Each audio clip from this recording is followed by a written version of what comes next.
Hello and welcome everybody, it's your boy Logic and we're back with another King of the Hill. So we're going to do an Ultra Funds variant today, which means we're going to be playing on 17,000 funds rather than the normal 12,400. So I hope we're all doing really well today. Welcome here to Bobo, Mr. Swiss Pikeman, how are you doing, Artisan, as well as Zypher and CJ and everybody else here as well that has been waiting. So I hope you're all doing very well, and yeah, let's hop into this. So we're going to be having the BBB Zypher going up against Complex Slayer, who looks to be part of some of the mountains now, which is quite fun for him indeed.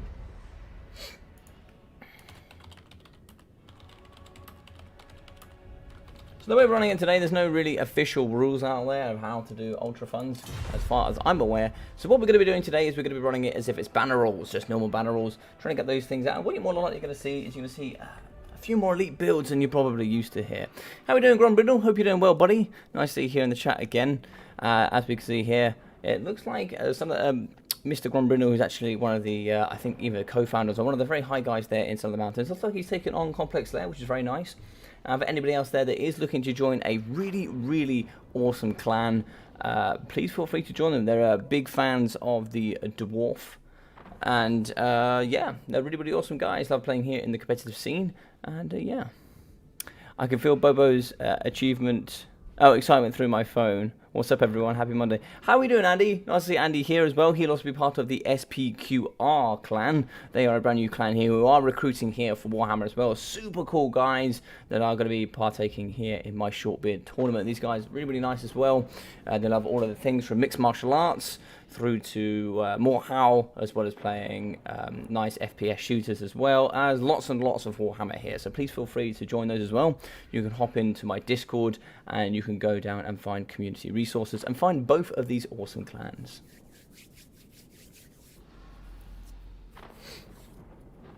So it looks like here we are going to be having, oh, that was a silly one from me.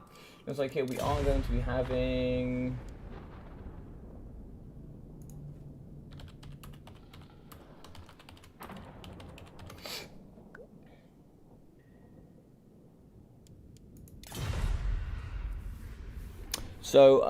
looks like here we are going to be having Bretonia here up against Lizardmen. Now, I think Lizardmen is favoured in this matchup pretty heavily. Like, not super heavily, but I'd say like 60-40, I think. It's one of Bretonia's main counters. So yeah, it should be pretty interesting here to see what's going to go on.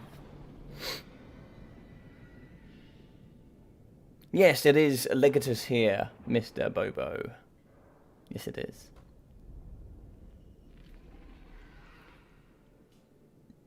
It should be pretty interesting here tonight. I'm excited to do some Ultra Funds. I think, you know, I try to vary as much of the King of Hills as I possibly can. Obviously tonight, it's been super busy for me over the weekend and stuff. So, just I like to throw on a nice tournament for you guys. But we have some organised tournaments coming this week. So there is going to be an organised tournament here on Wednesday. We're also going to be having a tournament coming on Friday, which of course will be the normal Battlemania. How are you doing, Durandon? How are we doing, buddy? Hope you're doing well. We are going to be having the normal Battlemania here on Friday, and we'll also be having the short beer tournament on Sunday, and that'll be happening there in the evening. I will confirm the time for you guys so we can make it nice and sensible for everybody so they can participate. It's more than likely going to be a sub-faction tournament. We're going to be having at least 5 new sub-factions coming through here to the new Total Warhammer scene, and a lot of them here going from Beastmen, as well as Dowie and Lizardmen. So it should be very interesting to see all those sub-factions coming in, and some really cool stuff going forward.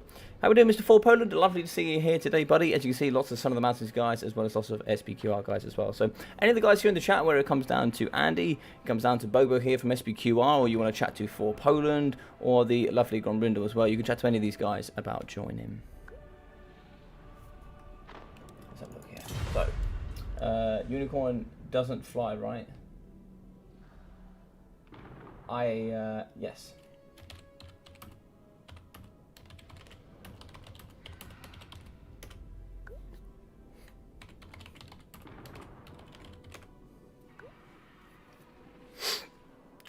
Yes.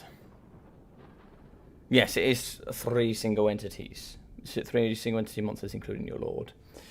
Oh, Mr. Ice Power from XMD, from my clan indeed. The man, the myth online. I'm sure he'll be on the new patch, trying out all the new stuff. I know he's become very strong here in the tournament scene already. He was playing very well up against Ducky and the crew. Now, we did have a couple of pictures here sent in from the man, the myth, the legend, and oh my god, there are some really nice ones here. We will start off with... Oh, there are some wicked ones in here. Okay, these look really cool. I want to start off with this one, I think. This one looks really nice. All right, so save image. We'll go here. And I believe, yeah.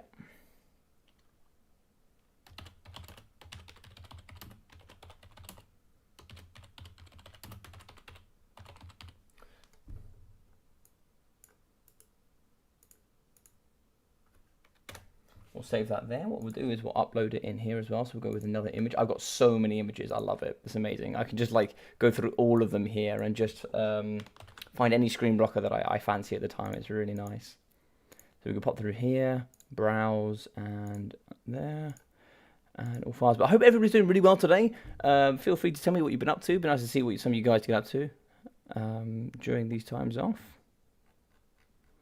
Obviously it's Monday, so I'm sure a lot of you guys were working. For me, I had 2.5 hours of football today, so I am tray exhausted. But I'm very excited here to be playing some Warhammer for sure. I do love playing Warhammer. There we go. Fantastic. Okie dokie. Let's get that there into shape. Let's get that there nice and ready. And let's get it going.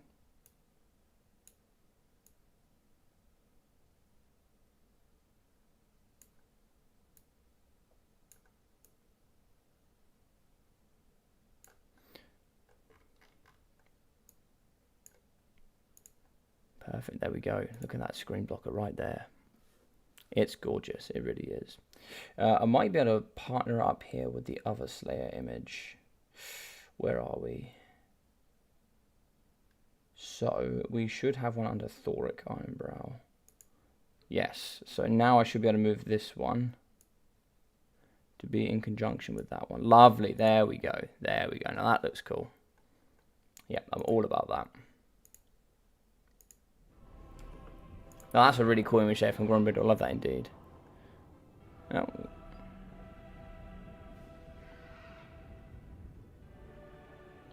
How am I? I'm doing really well, thank you, Bobo. I'm doing really well, thank you, buddy. Alright, High Complex is ready.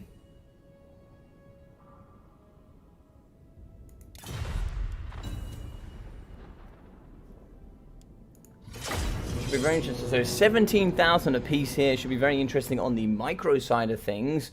How these guys are going to manipulate their micro here to account for certain items. Now, obviously, some of the things that you would expect to be normally cheaper, you're probably not going to see so many of them here today unless they're going to be like triple gold chevron, etc.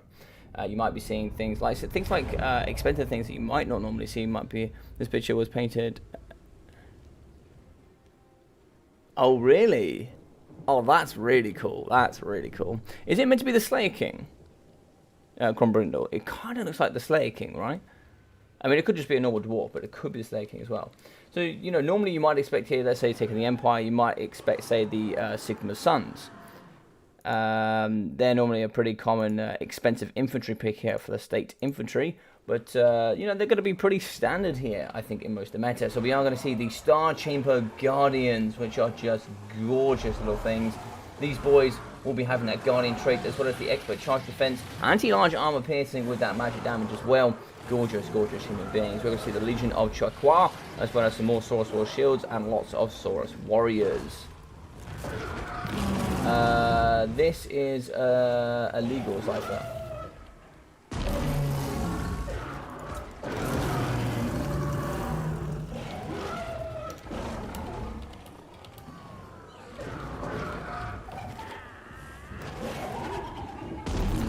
Has 4 ginormous dinosaurs, which are certainly single entity monsters.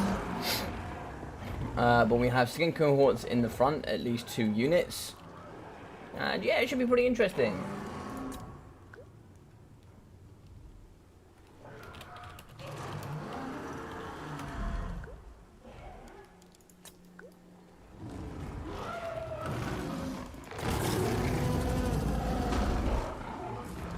Yep, he certainly has 4 single entity monsters there. That's interesting. So, here, over on this side. Oh, thank you very much for the subscription. Jaina Luca, thank you very much, buddy. I really appreciate that. But here in the sky, we are going to have the double Royal Pegasus Knights. Very good. Lots of anti-large here. Very good Royal Knights in the sky with King Leon Gur. Now, he will be coming with, I'm sure, everything with the Sword of Corone. Yeah, he'll just take absolutely everything. As the Ladies Champion with that regen, Beloved Son of Pretonia. Yep, really, really good stuff here. Double Grail Knights here in the background as well. So normal Grail Knights and Grail Guardians. We'll also be having some Spearman Arms. Lots of chaff here. Lots and lots and lots and lots and lots of chaff. As well as some Peasant Bowmen. Looks like lots of Peasant Bowmen. Looks like here we've just gone really expensive on chaff. We've got the Dams of Life in the sky, as well as the Wardens of Montfranc. Yeah, this is obviously you're going to get an extra 5k, so yeah, indeed.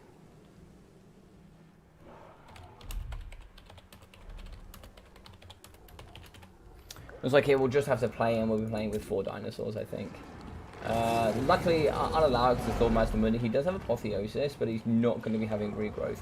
I think actually just dropping Mazdamundi and going for a Lifespan here would have been better. But, you know, still, there's lots of good stuff. But he has the Ancient of the Gods here, which is going to be changing in the new meta. In just a few days here, in just 2 days, it's going to be changing quite a bit. How we doing, Down Under Blunder? Welcome, buddy. Hope you're doing really well today. As well as Biblington. Hey, buddy. Hey yo, won't be here for long as I'm going to bed soon. Just going to stick around for the first few games. No, thank you very much for hanging out, buddy. I really appreciate that. So this looks really cool here. I like that indeed.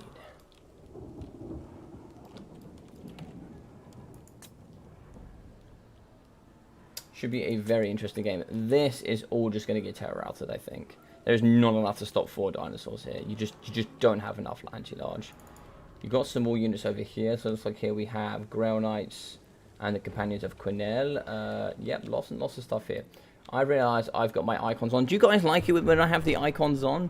I'll give you an example here. So I've got all the icons on so you can see the little doodahs above. Or what I normally have is like this. So you're a little bit like that. I think I prefer it like this. It looks more like battle real. You know, you can really zoom in. You don't have that yellow around them. Or do you prefer it, say, if I was to put the... what's it? No, not that one. Put the unit icons on. Is the unit icons, is that helpful for you guys? Not too sure if that's helpful for you guys. Yeah, I think like many defensive builds, such as Dwarfs, Vampire Counts, Empire, 17k really bolsters their faction. It really does. It really does. Because then you can start bringing in more elite infantry that you don't normally see. Yeah, you like it? Okay, so Bobo seems to like it, but what about you guys as well? I'd like a majority vote as well, if you guys, and if you don't, that's absolutely fine as well. That's good for me to know when I'm casting. I generally cast without because, of course, you know, I've got used to these icons.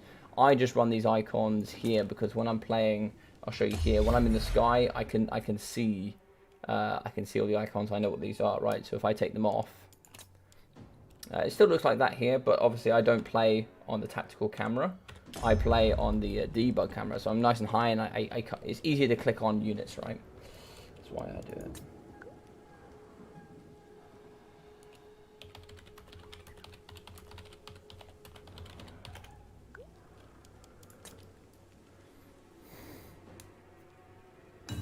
Yeah, just whichever you prefer, Sergeant Spaghetti. Do you prefer it with or without? But how you doing, buddy? Nice to see you here in the chat. Hope you're doing well. Since I'm not familiar with them. Oh, right, okay, fair. Yeah, Zyphor is a big elf player, not really a dinosaur player. He likes to play his high elves and dark elves a lot. I've seen him play his wood elves quite a bit as well. But yeah. Just like the flying core here with the Royal Pegasus Knights, I'm going to be coming forward here with King Leon Gur. We are going to have the Companions of Quenelle, as well as the Grail Knights coming over on the left with the Wardens of Montfranc. Over on the right-hand side, we are going to have the 2 Grail Guardians. Well, sorry, 1 Grail Guardian, 1 Grail Knight. One's going to be anti-large, and one's going to have that very, very nice charge bonus as well. I just don't think there's enough anti-large here to deal with this many dinosaurs.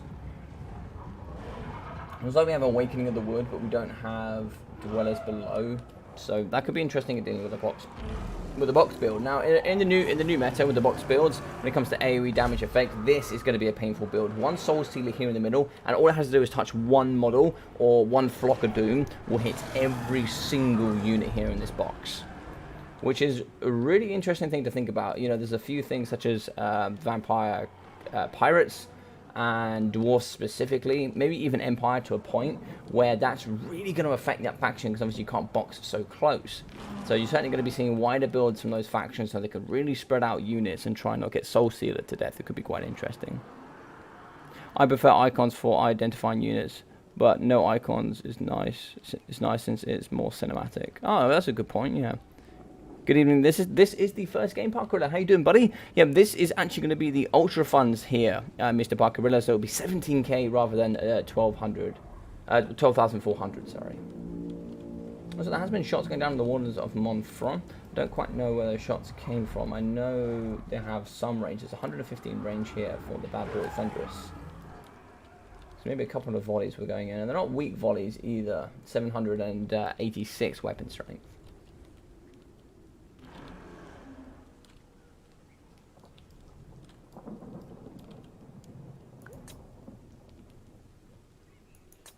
Yeah, looks like we're going to be waiting here just a little bit whilst both of these guys attack.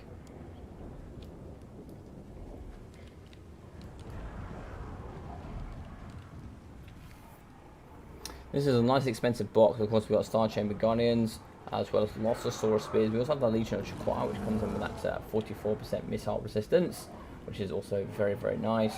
And all of its buff stats. It's going to be 31 to 48, whereas over here we're going to have 26 to 49. I'm not sure why this one over here is I'm not sure specifically why this one's getting buffs and the rest isn't. This is the Ancient Stegodon here. He actually gives 5% damage resistance. I'm not too sure why he gives all of that bonuses. I'm not sure.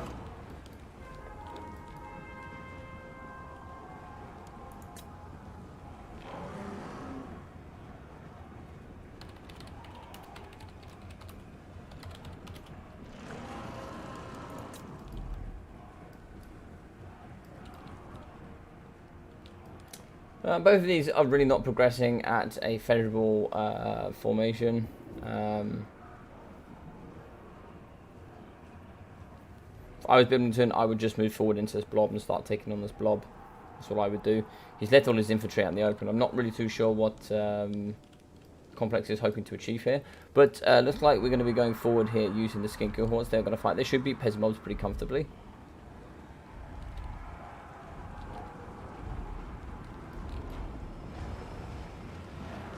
Poison going in the front here. Poison is going to get that nerf here in the new DLC, but at the current moment, it's going to be pretty powerful. 20 across the board with 24% speed reduction. In the new one, it's going to be 15% across the board flat, and that'll be nerfing quite a few factions here, as well as it also comes here with some of the nerfs to Skirmish Cavalry. So we're seeing some changes in Skirmish Cavalry in some of the gameplay here, and certainly we're seeing some additional bonuses to Cavalry here. So looks like here we are going to be having a nice Engine of the Gods coming straight across here, up against that nice cheap chaff. So we are going to have a can't remember what that's called. God damn, that's Awakening of the Woods, I believe. Yes, an Awakening of the Woods coming there up against the Legion of Chaqua. Lovely stuff. And in the back here, we are going to be having a Leon Kerr coming in for the Cycle Charge. Looks like we do have the anti-large Royal Pegasus Knights here, just cycling here into the nice Ancient Stegodon of the Gods. He is going to be having that 480 hit points. Balance power looks like it is going to be slightly in the Dino favour, not too hugely, but just gently. I think a lot of these Royal Pegasus Knights are taking quite a bit of a hit, which is going to be certainly putting it into their favour. So we do have a Ruination here on the side, going into the Companions of Quinel. Looks like that was a banishment in the side there as well. It looks like a little bit glitch there on the visuals. The shots are going to be coming in the pocket. They are going to be hitting up against these nice big dinos, which is good. You want to be getting some poison pox here into pretty much one into each dino just to keep it poisoned, stop that armor case from coming out for sure. Look here, we are going to have a nice opening in the pocket here. Really want to get some cavalry in there and start doing some good work. We do have the Companions of Quinel fighting alongside here. There's some Ground Knights as well. Looks like we have broken the damsel. She's going to be terrified thanks to the big dinos. Leon Kerr is coming in. He's going to try and snipe here up against Lord Maximilian. He could certainly drop his armor debuff here with the Sword of Corone. Maybe tries to get some extra bits and bobs as well. So we do have the Damsel coming back. But here we are going to see the Shredder coming into the backside and just slamming up against King Leon Kerr.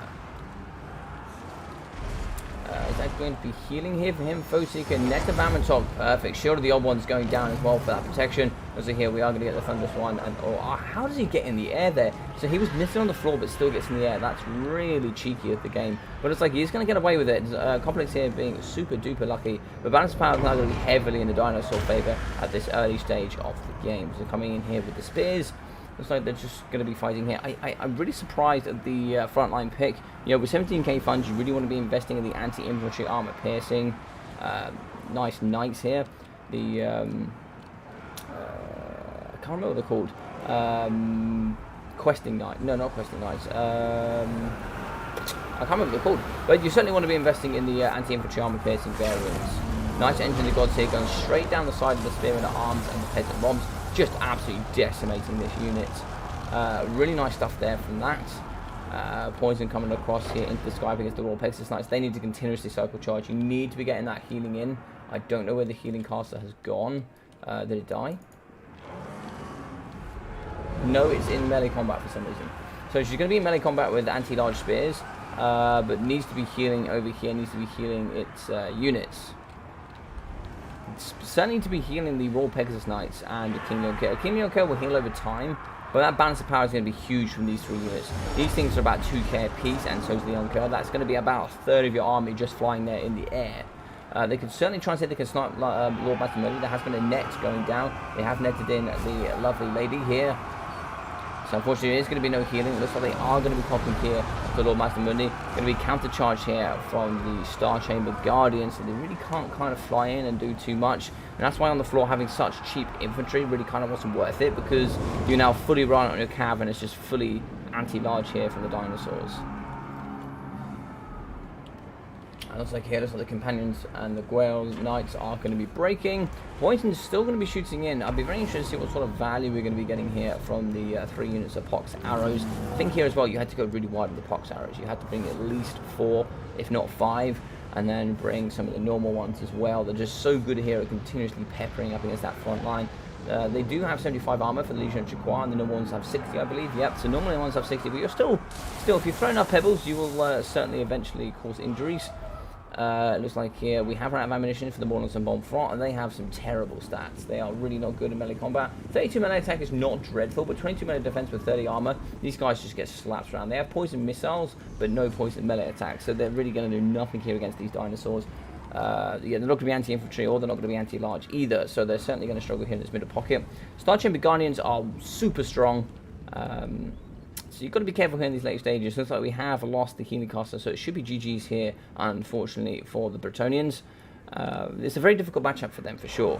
I really like the Companions of Quinnell pick. A little bit confused about the infantry pick. I think that Spearmen at Arms are okay, but you need to deal with the infantry first. If you don't deal with the infantry, you really can't get your cav in, because your cav are going to be the ones that are going to deal up against these dinosaurs, right?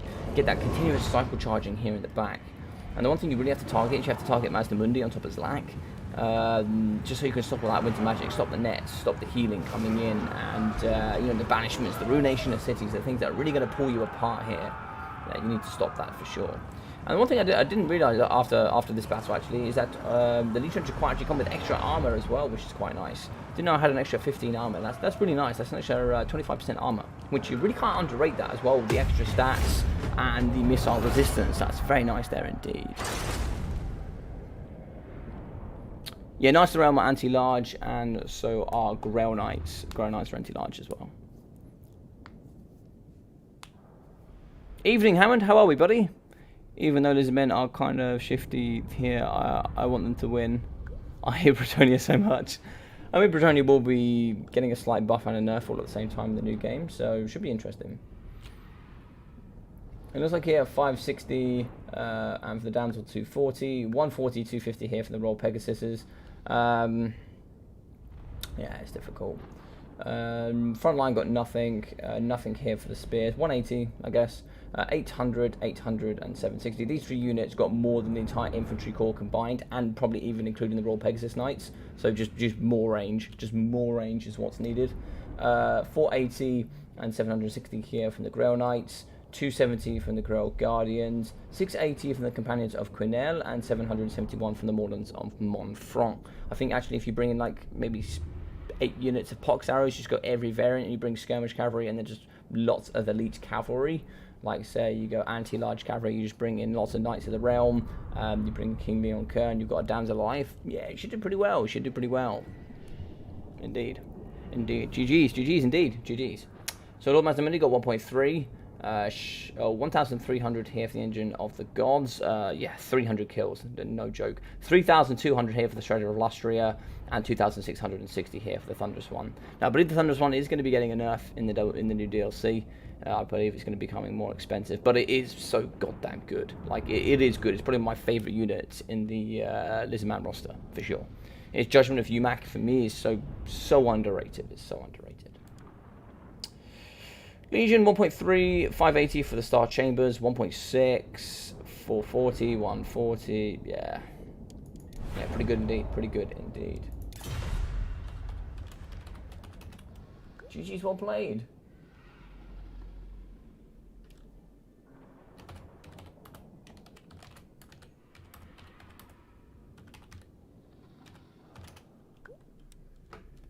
All right, so it looks like here, let's have a looky here. Okay, no worries. Looks like here Hayden has dropped out momentarily. He should be able to come back a little bit later. So we will be having Grombrindle in. Let's get you in, big man. And let's get you representing the Son of the Mountains. So, where are you? Emperor Grombrindle.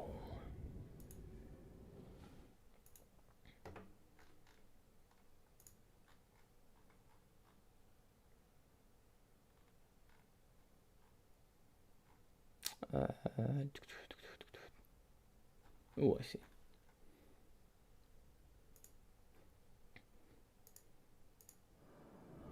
So Zypher will be going 1-0 up here, and then we'll change it to Grombrindle on the left side.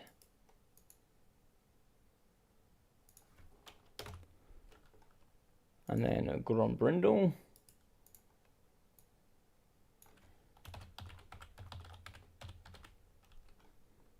Perfect.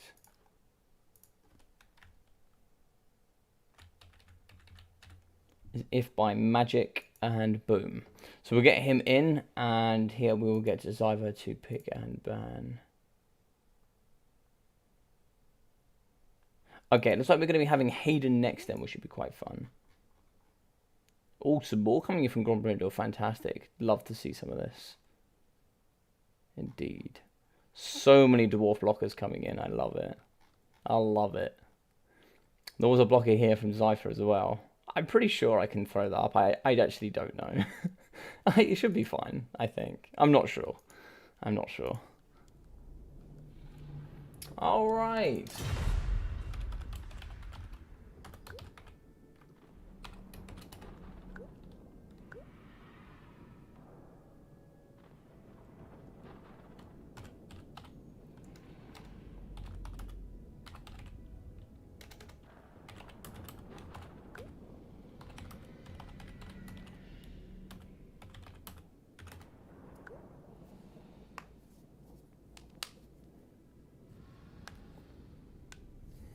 I think Grombrindle wants to go with...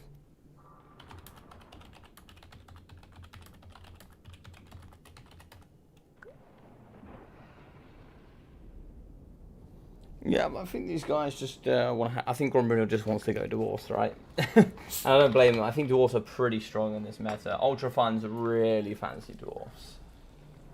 Because the one thing they really utilize well is a good back line. Like, they do really well with a nice big Thunderer backline.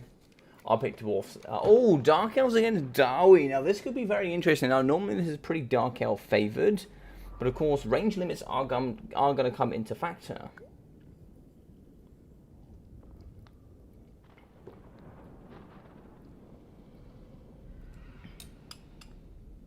Now, of course, range is still limited to 12. And this could be very interesting. So you could certainly see lots of Iron Breakers here. Norgrim Iron Breakers are very good in this matchup. They are very susceptible to getting shot here by Shades, etc. But they are very good indeed. Now, it wouldn't be a Dowie matchup if we didn't play on a Dowie map. So let's get it here with Karak Asgal. Quite the nice map indeed. But what about you guys? Who do you think here is most benefiting at Ultra funds? Who do you think is going to get the most benefit here from these 17k funds compared to the normal 12,400? Now we know currently at the moment for the normal 12,400, you're going to get your most buck value from the green skins. Now, do you think that's the same? Or do you think it changes? Obviously, banner rules are still in place, and there's some things you normally can't take. You know, I think some things that it really might benefit at bringing more elite infantry, such as vampire counts. Vampire pirates, it could really help. I think the Darwi as well, bringing more elite infantry can be nice. Yes, so this is the other one I was thinking about. So really expensive factions such as High Elves would be really nice in this meta, I think. I think because a lot of the stuff they bring is super expensive, but the super expensive stuff they have is so goddamn good. Like Phoenix Guard, 30% physical resistance. Silvering Guard, 30% magic resistance. So goddamn good.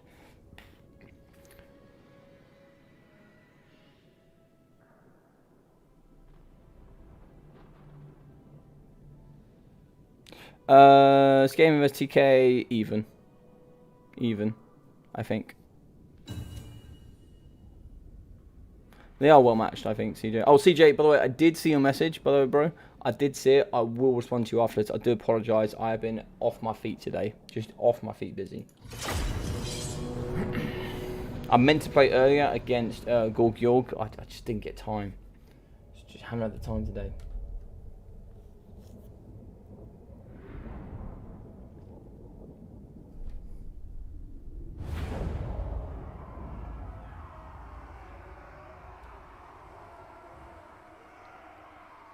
Alright, so we're going to be on Carrick, Asgar. We are going to have the Dark Elves versus the brilliant Dwarves. Who's your money on? Do you think it's going to be the same normal Dark Elf favoury? Or do you think it's going to be slightly favouring the Darwi here right now? Yeah, I'll message you after, bro. Don't worry about it. I'll message you once the stream here is done today.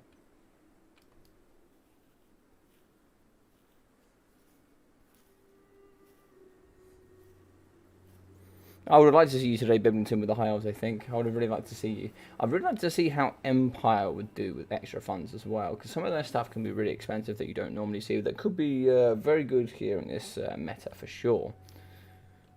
I can think of a certain single entity that could be, or at least a certain single entity monster that could be pretty good. Honestly, I think Dwarves get huge bonuses. I really do, because the thing is you can normally go cheap front line and you just go back line that can cover it. But yeah, he also said he prefers TK over VC. Like,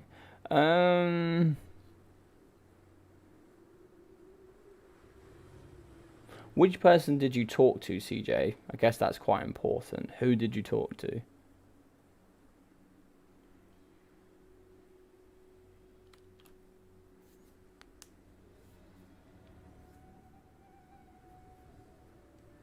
I can think of 3 or 4 people that I know that I really, I know play both sides, but I can't think of many that do both Skaven and Two Kings very strong. I can think of 3 or 4 people in particular that play both to a pretty good level. So it all depends on who. But I can agree with Parker. It is a good matchup. It is a good matchup.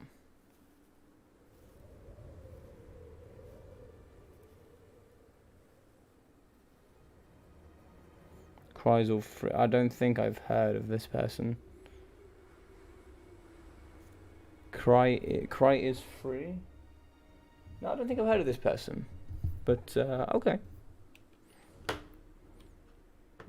mean, I'm sure they have more experience than me in that, playing that particular game. But I can think of some brilliant stuff you can do on both sides for sure. I'm sure Natty Bobos can be a pretty big pain in the backside for sure.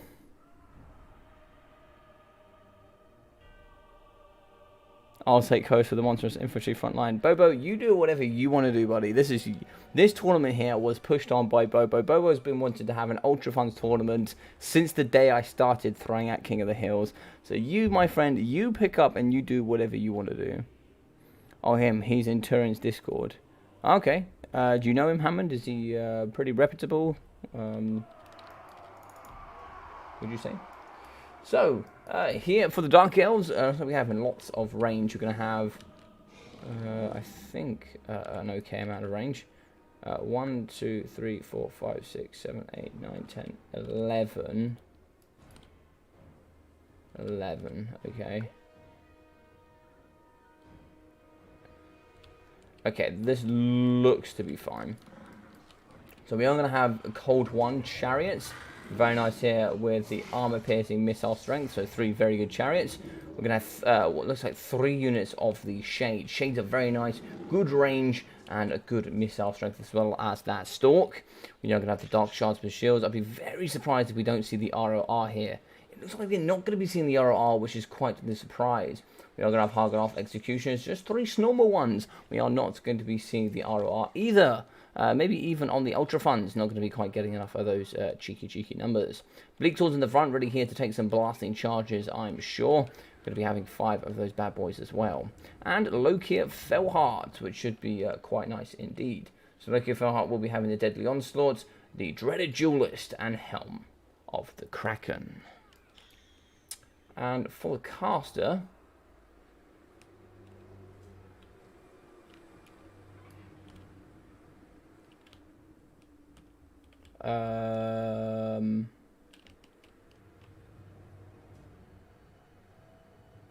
okay, looks like there's no caster. Very interesting. So, miners with blasting charges in the front. 1, 2, 3, 4 units of miners with blasting charges, including the Urkra miners. There are going to be some changes here coming to these bad boys, some things that I've seen. It's a bit of a shame. Urkra miners will be losing their frenzy status. I don't really like that too much, but I don't hate it either. Like, I don't think it makes sense for them to have frenzy, but still losing it, so it's pretty painful. It's pretty painful. But the Grumbly Guard Longbeards are going to be in here as well. Some more Longbeards in the back line. We have some Norgrim Iron Breakers. So there's some Thunderers here in the front line with the nice Ungrim Iron Fist with the Deadly Onslaught. And it looks like the Axe of Dargo. Very nice here. So lots of miners with blasting charges. Longbeards with the great weapons with some Bugman Rangers here in the back. More Longbeards, more Iron Breakers, Slayers as well. It's like 3 units including the Dragon Backs. 2 more Bugmans as well as also having the big boy himself. So this should be very, very interesting. No caster here on the side of the Dark Elves. That's really strange. Yeah, I think so too, Biblington. I think that's quite the strange one. Quite the strange one indeed. Okay, that's good. Well, I mean, if he says so, then, and if you think he's a good player in the community, then maybe it must be so. Maybe it must be so. In the back here, we are going to have some Shades very nicely pushed here from Zypher. Going to be coming around to the flank. Maybe just see if we can shoot into some Longbeards here with the great weapons. Blasting charges here at the front. They're certainly going to hit pretty hard. Maybe a minor bait there. Looks like he's not going to be falling for that. And here we go. They are going to come forward. Dark Shards are going to be... Oh, so much damage here. Thunder is coming in up against the Dark Shards as well. Bugmans are going to be shooting over the top into the shielded Dark Shards. Blasting charges coming alongside the Bleak Swords as well. Probably ought to be a little bit spacing on those blasting charges. You're probably not going to get the value there you're hoping for. Very nice stuff from Zypher trying to come back and forward, trying to bait out those blasting charges. Shots are going into the flanks though of the Longbeards and the Longbeard great weapons. 3 inch Shades are going to be popping into that flank, and they're certainly going to get hurt here over time. The rest of the forces are not moving forward at the pace I would expect. Blasting charges are going to be coming in though. Lovely stuff here on the front line. Massive blasts here going down on the left hand flank of these Bleak Swords. Bleak Swords just getting absolutely decimated left, right and centre here.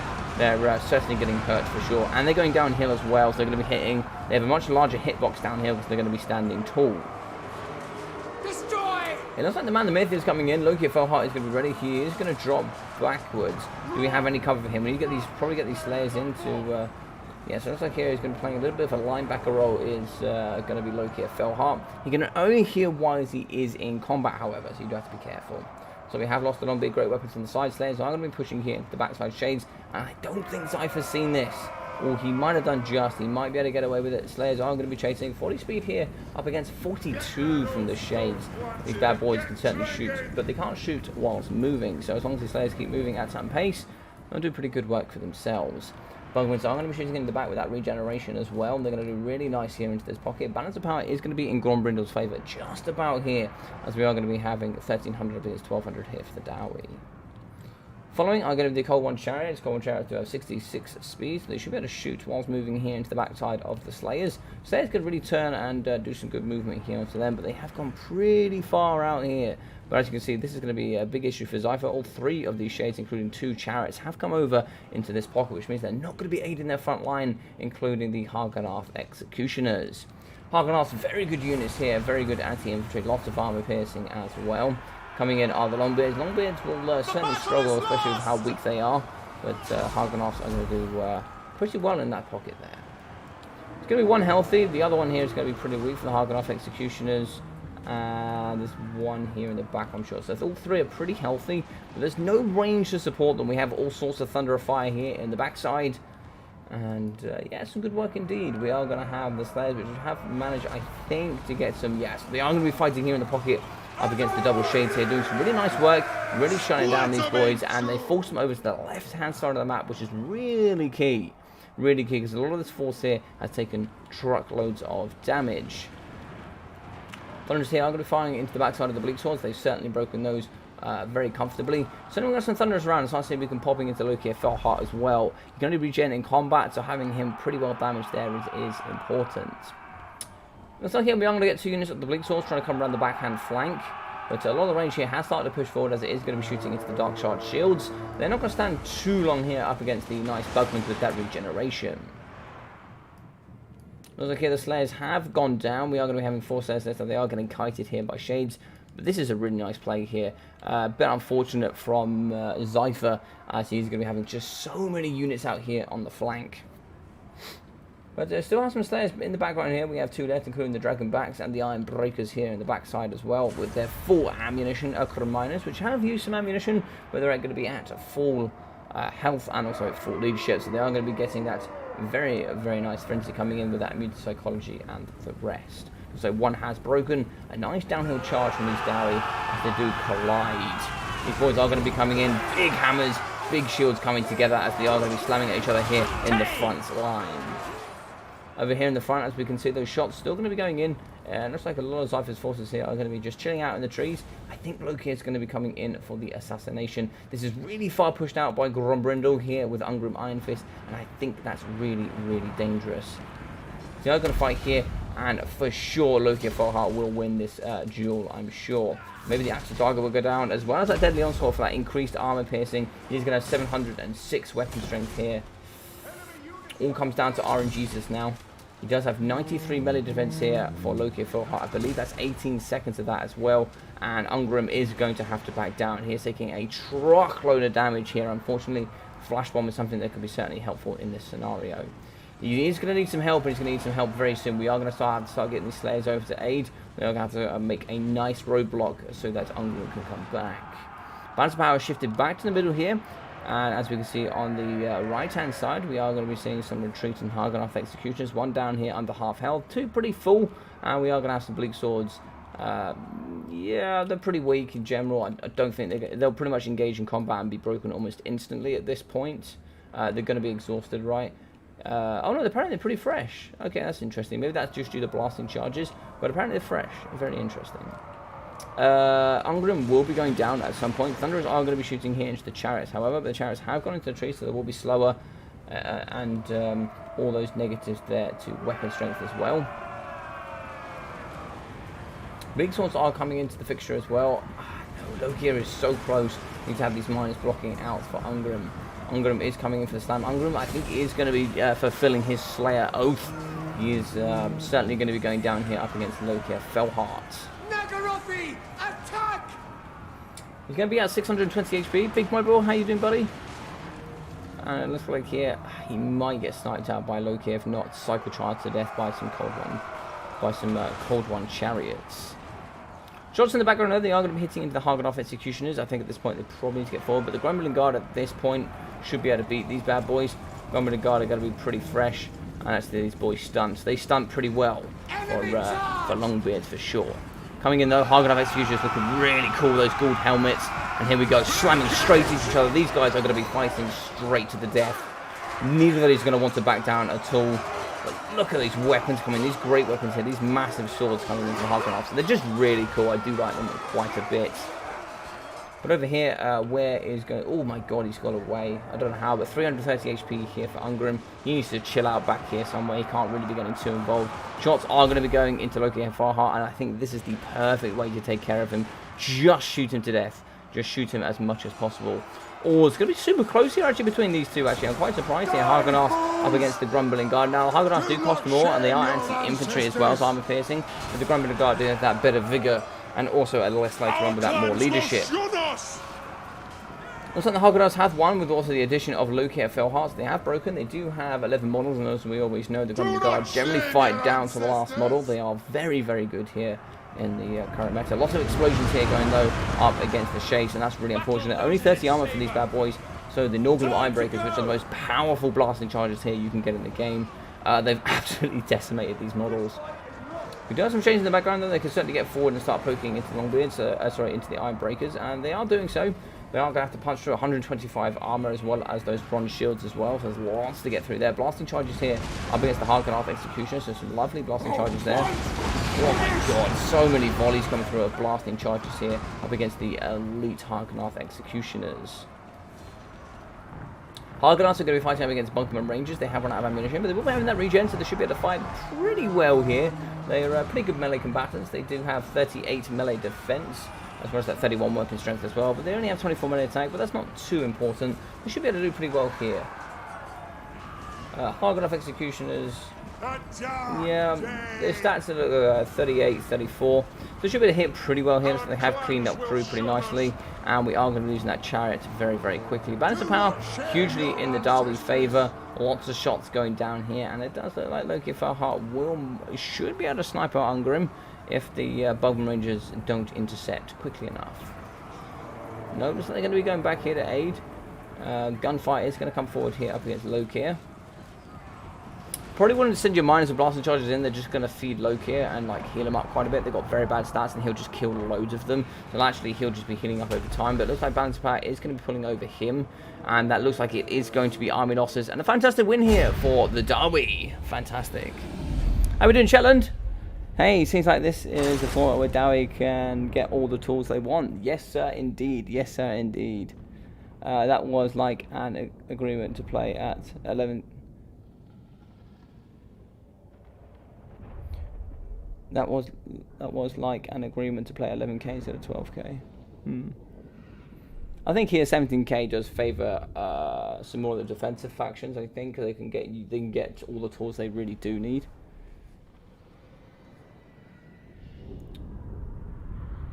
Yeah. Urkra Miners are losing frenzy.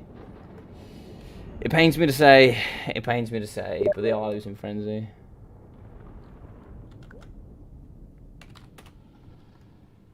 Alright, let's jump through it here. So we are going to be having 344 here for Ungrim Iron Fist. We are going to have 277, 345, and 380 here for the Miners with Blasting Charges. 710 here for the Urkra Miners, and 380, 200 here for the Longbeards with 100 for the Longbeard Great Weapons. 830, 530 here for the Slayers. And it's like 500 here for the Grumbling Guard. 1,350 for the Dragonbacks. 530, 1,027 here for the Norgrim Ironbreakers. 1,087 for the Thunderers. 1,100 as well as 914. 1,366, 970, and 860 here for the Bugman Rangers. Loki Farhart, 950 out of the front line. Yeah, not a lot, just a blasting charge fodder there. 540, 610, and 1,050 here for the Harkonnen Executioners. A couple of burning heads there in the background would have been really nice up against the Bugman Rangers for sure. But 700, 120, 360, 310, and 620 here for the Dark Shard Shields.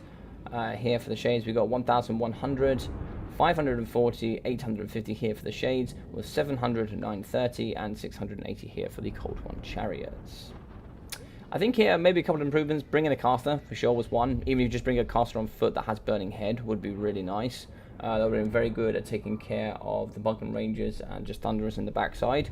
Also bringing the Bolt Fiends as well might have been quite nice. Bolt Fiends are very good, like extra range, more armor piercing, just better stats in general. I think they're a very nice ranged unit indeed. Those would have been very nice here as well. But yeah, good stuff indeed. Good stuff indeed.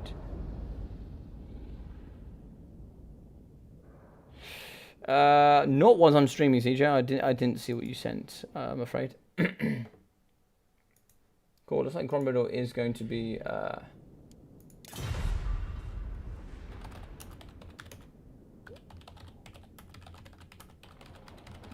But no, I like it there from Zypher. Nice build. As I said, magic is for the weak. I 100% did not forget a cast there. I love it, dude. I've done it. I'm sure I've told you guys a couple of times. I played in the WWC. I played Chaos up against Empire, and I left the ROR, the really expensive ROR monstrous beasts. I forgot what they're called. The Sons of something, I think. Cool. I left a 2,000 gold unit basically in the back, and I didn't use it. And I still nearly won, but if I'd used it, I would have won, which is really a shame. First dowry, that's not a joke. Force. Yeah. When a cast to be unfair against dowry. It's true, Shetland, it is true. It is unfair. I think against all dowry opponents, we just ban casting. I agree. If you're gonna play against Dowie, you have to use runes. That's my opinion. A biased one maybe, but it is an opinion. All right, so we are gonna be having Hayden here. Let's get him in.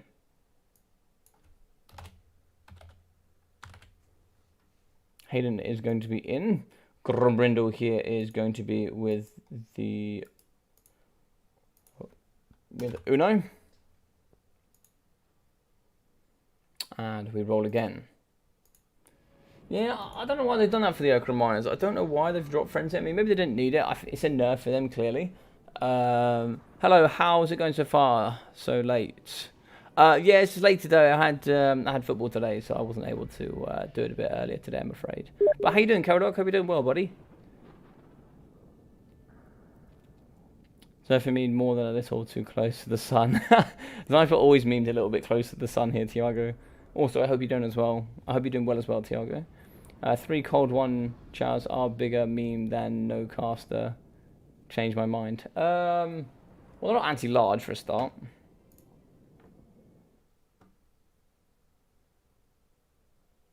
Cool.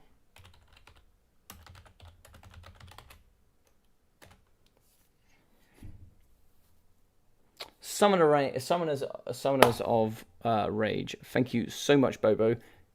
Yes, you know what I'm talking about. Gromriddle is coming back. He had to restart his computer. Cool.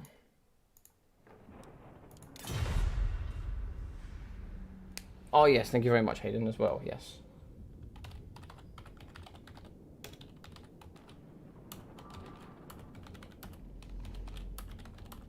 What would you say? Brett. Yeah, he's just restarting. Hotel Tiago. But how are you guys doing this evening? Who's super excited here? So obviously for me it's the 13th. You know, it's going to be 2 minutes past 12 in the morning. But yeah, we're going to be close to a day pretty much here now. We're getting close to a day until we get the new DLC. Who's excited? What are you guys excited for? What sort of things are you expecting here? I can't say too much. I've probably already said a few things I probably shouldn't have, for example, the Okra Miners. But I can't say too many things, but you guys will be seeing it very, very soon if you haven't seen it already on stream. Empire should be pretty good on Ultra. Yeah, I was saying this earlier, Shetland. I think the 3 factions that really benefit are all the defensive ones. So like Empire, Dowie, and Vampire Pirates. I think all 3 of those will certainly benefit hugely. Alright, Vampire Pirates indeed. I think that's a horrendous matchup for the Vampire Pirates, but very interesting to see. Good luck with the stream and games, guys. I'm going to head off. Well, thank you very much, Bibliton. Really nice to have you here as well, dude. So take care. I'll see you very, very soon.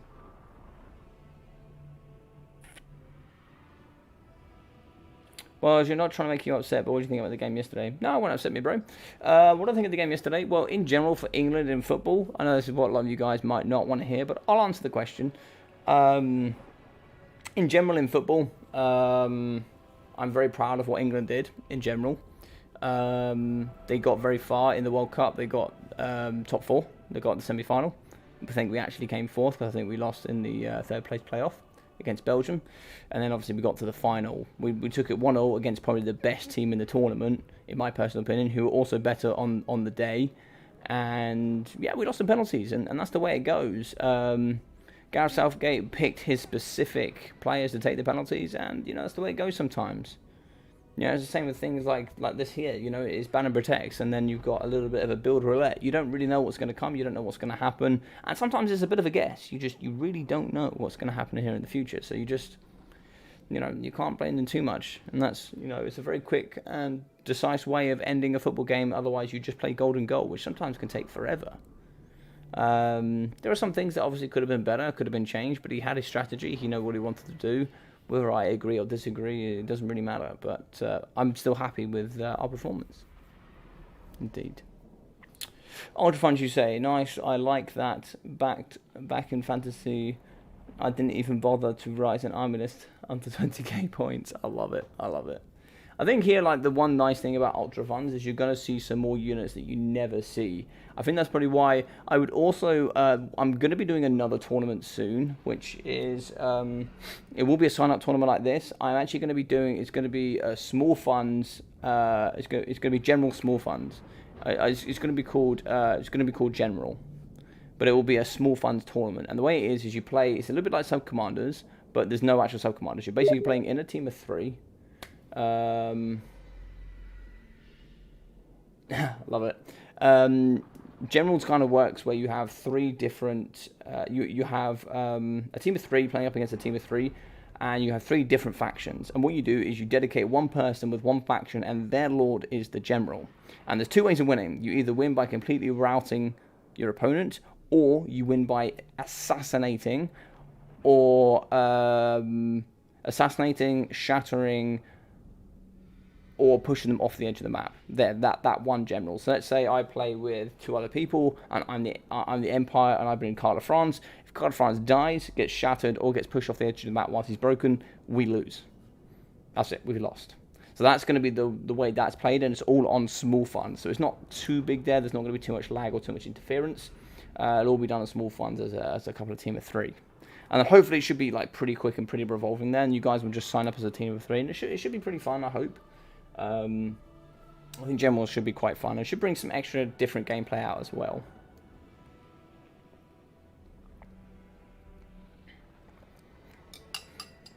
And the same normal rules will apply to generals, as they do to sub-commanders. You can't have multiples of the same Winds of Magic.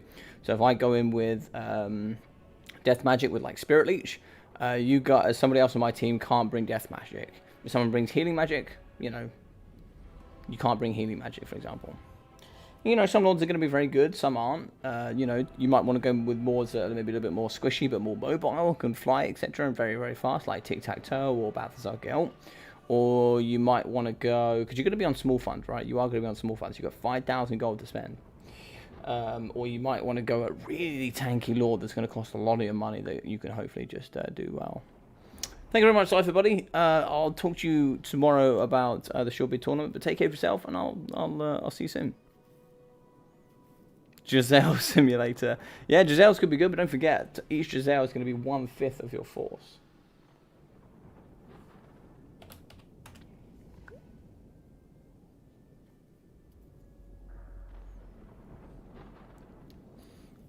Yes, indeed. That should be fun. I don't know if you guys would be interested in a tournament like that, maybe. Don't know if that'd be pretty fun for you.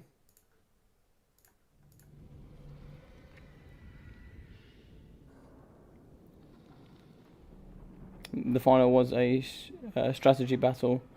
Yeah, if you're talking about the England game, the final was a strategy battle, indeed. And you've got to admit, Gareth Southgate, a lot of the strategical changes he made, he played very defensive, and it worked. It worked. And it works. He worked very well. England played very well in the tournaments. I'm very happy with Gareth. I'm very happy with the team. You know, so for sure. Also, Coast will have a blast. Why will Coast have a blast? Aha!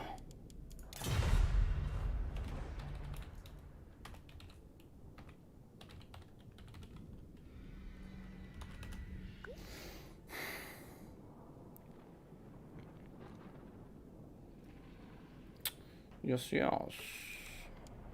So just to reiterate, going forward for this week, guys, so for some of you that haven't managed to get in contact with me, or I haven't talked to you much in the Discord, so I generally hang out my Discord every evening.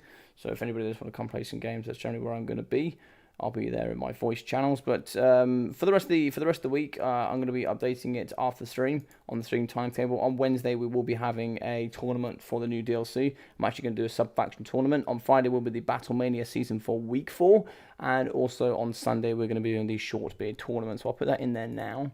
And then I'll have all the links to them as well. So there'll be links in their subsections on the Discord. And there'll also be links there on the stream timetable as well.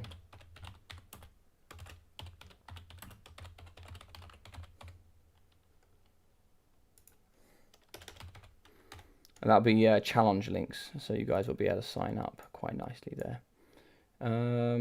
Yes, so we're doing...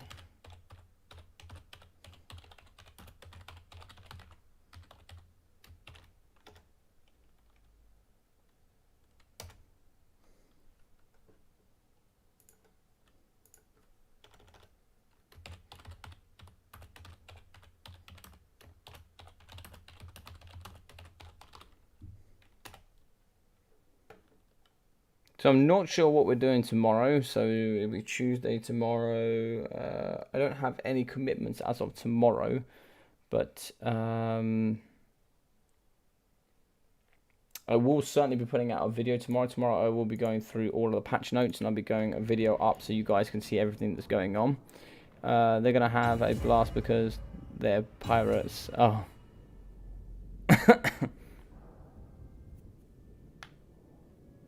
Alright, both guys are ready. Let's hop into this. Oh, no, let's change the map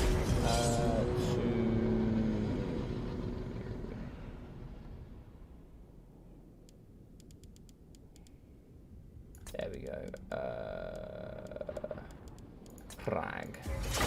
Lovely. What was I going to say? Yeah, so I'll be updating that all on the channel there for you guys to play. So we'll have, like, I think it's 5 new sub-factions, maybe a few more, maybe 5 or 6 new sub-factions to play in the sub-faction tournament. So that'll really bolster out that tournament.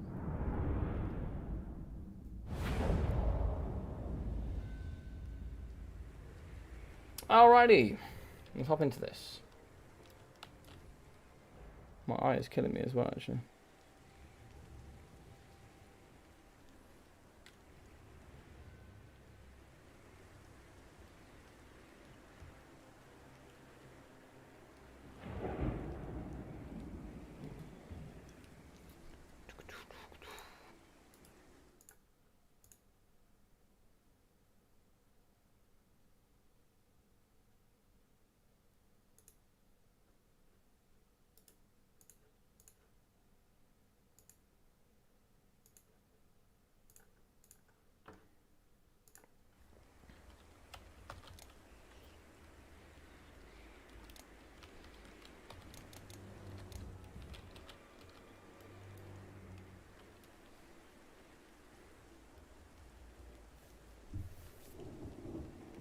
Let's have a look here, see what we got. So, for Sunday, how many people have we got signed up so far? So, for the short bid tournament, it looks like we have 18 signed up so far.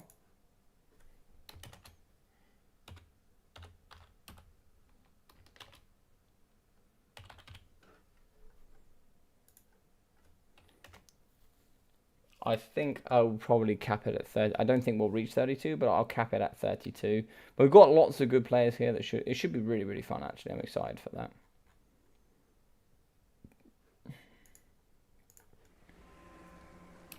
Here we go. So for the Vampirates, we are going to be having quite a wide force. So we are going to be having the Free Company Militia. Sorry, just Free Company, I beg your pardon. Which are going to be anti-infantry. Oh, they're the deckhand mobs, sorry. And we are going to have the Free Company, which actually are anti-infantry. Bonus first infantry, and they'll also be coming with Rowdy, which is also quite nice as well. In the front line, we're going to have some zombie pirates handguns, including the Black Spot as well. We'll be having a Vampire Fleet Captain of the Deep. Very interesting there to see the deep spells and not vampire. I think the vampiric magic is probably the best in the game. But taunts there indeed as the Speed of Lycos, Power Stone, Vargeist Revenge, Fog of the Damned, Spiteful Shot, and Kiss of the Deep. We're going to have the Zombie Pirate hang mobs in the front. We are going to have a Queen Bess. There's lots of black spots in the back. And we are going to be having the Necrofessors Colossus. So not the ROR here, we're just going to have the single entity monster. Going to have all of its really, really nice stats.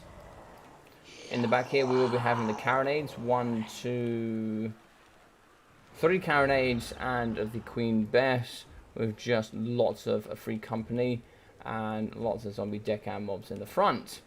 So here for the Empire, I'm sure we're going to be seeing all sorts of archers, etc. We're going to be seeing some huntsmen in the front, very good there with that 160 range, lots of bonus first larger as well. And we're also going to be having the Winter Wolves, the ROR huntsmen, very nice indeed. We are going to have Marcus Wolfheart, who will be having the Amber Bow, Focus Shot, Hunter's Snare, and Fleet Footed.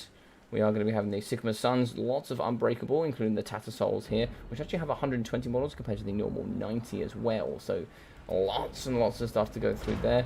They'll be having all their abilities here, including strength as well. Flagellants in the front, as well as some Spearman Shields.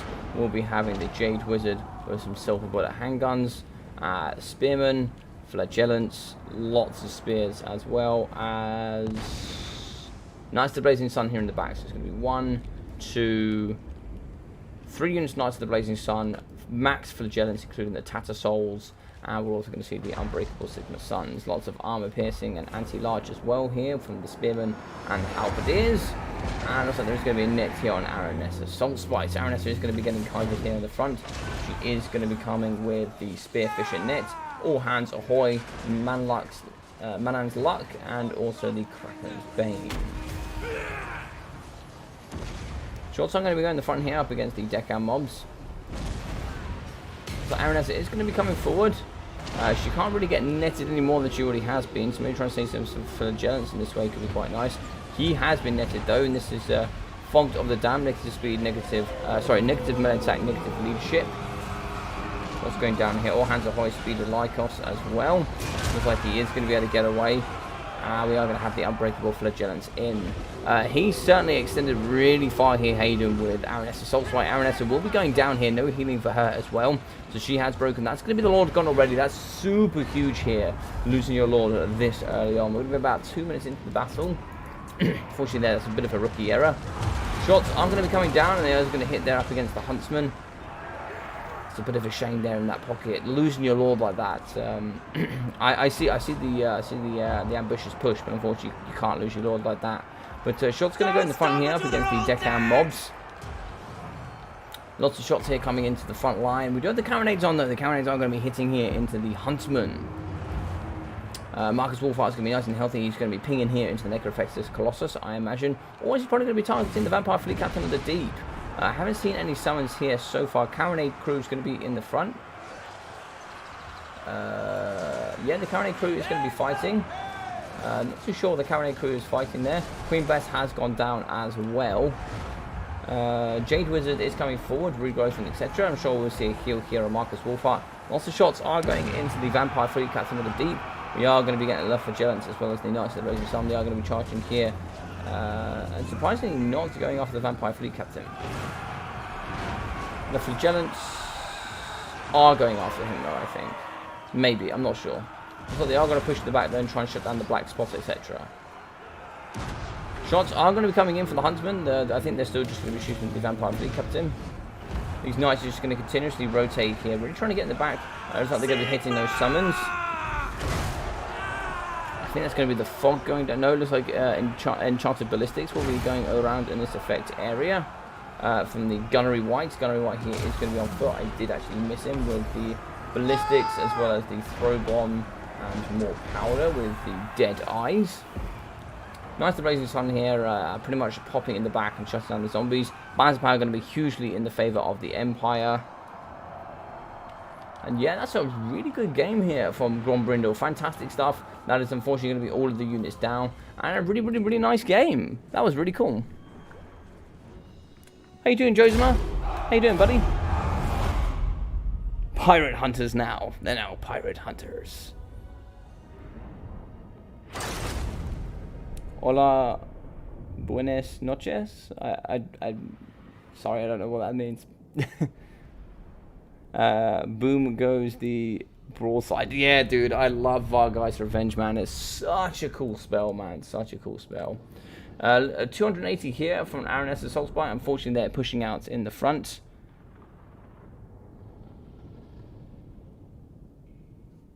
Making Aranessa proud, either going boom and win or go boom and lose with her. Well, you know, going with her indeed is a win there for the community.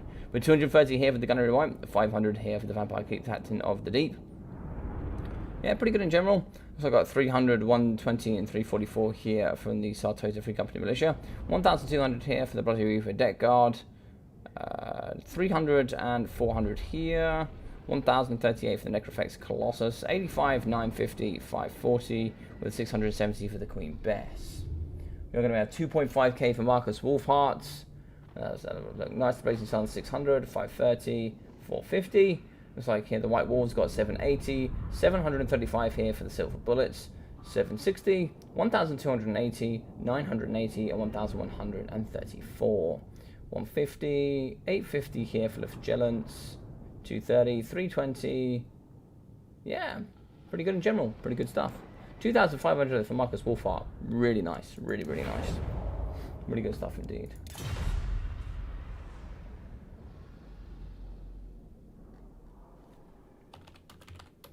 GG's, well played indeed. So we'll find a new map here and let's get a new one up ready to go. We'll go with the Outdorf Outskirts.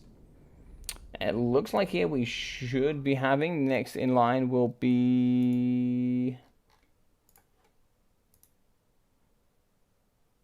Narandon. Let's get you in here, buddy. Let's get you in here indeed.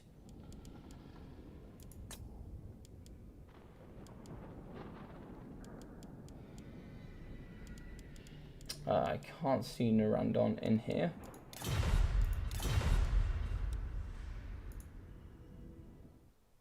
Yes, good evening, Josma.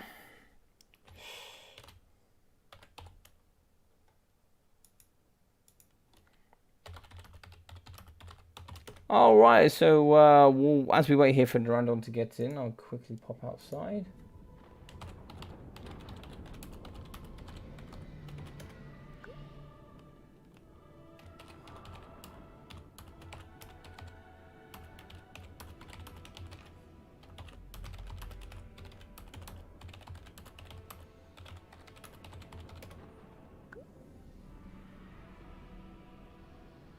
Mr. Son of the Mountains Predator is in. Welcome, sir. Welcome, sir, indeed. Right, give me 30 seconds, guys. I will be right back.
right, so it looks like these guys are still getting ready. So we are going to be, oh my eyes. So we are going to be having Emperor going with Britannia up against Skaven. That should be pretty interesting on the outdoor outskirts. Lots of trees there. See you, CJ. I'm going to have to go, guys. Quite late here. See you, Logic. Oh, have fun. Thank you very much, buddy. Appreciate that.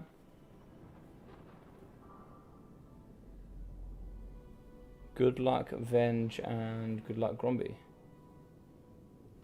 This is not Venge. No. This is Narandon. I don't think Venge signed up today, I don't think.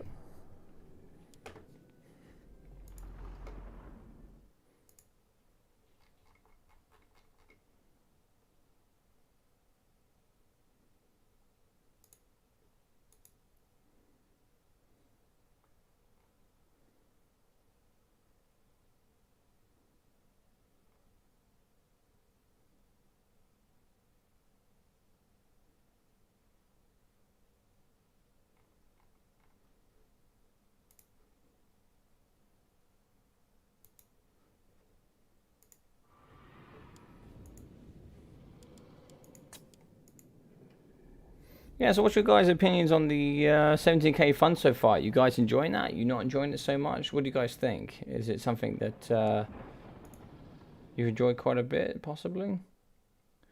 Because it's quite nice to see some units, at least for me, to see some units you don't normally see. Maybe see some different metas. Some different things you might not normally see. Like, obviously, you know, if you were to go high elves, you'd certainly see, like, more Sisters of Avalon. You might see some, might see some really, really cool units. You might see, like, more Dragon Princes, for example. Or, like, here, you're certainly going to be seeing more elite cav from the Emperor, from Mr. Grombrindle. Yes, Grombrindle is 2 wins. Yes, he is. And we'll change that to Predator.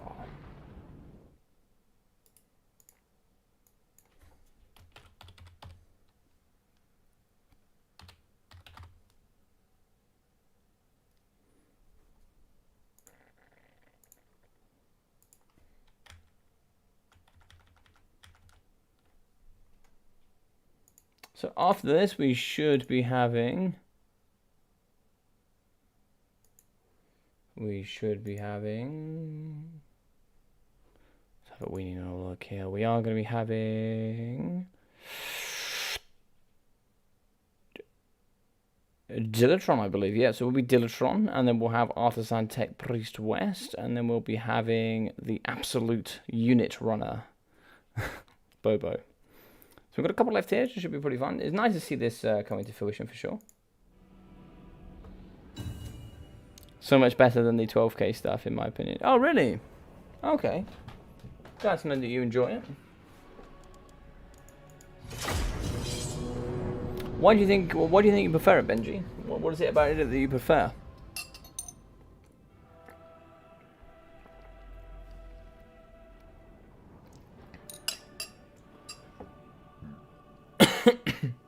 Oh, pardon me.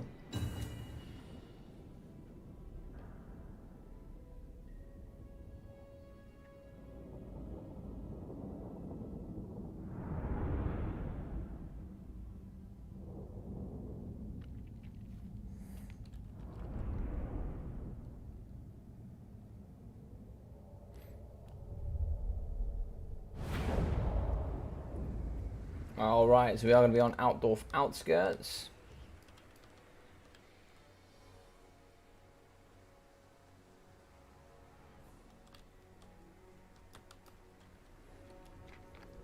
One of the better maps in the community for sure, I think.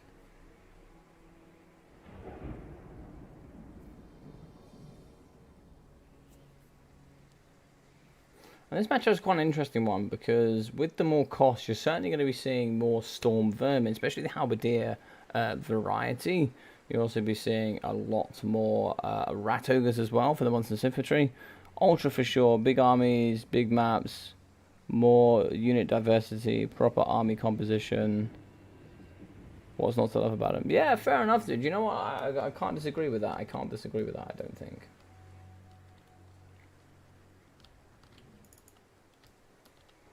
I think 12.4 is more balanced, but I think this is still certainly very fun. So it looks like here we are going to be having the very nice the Plague Pack here the Bright Scabs Plague Pack. So these guys are very good. They do have the Rabble Rouse, the immune to psychology, as well as that frenzy and physical resistance, magic attacks, and also that discouraged, that contaminated as well, armor piercing, all the other good things.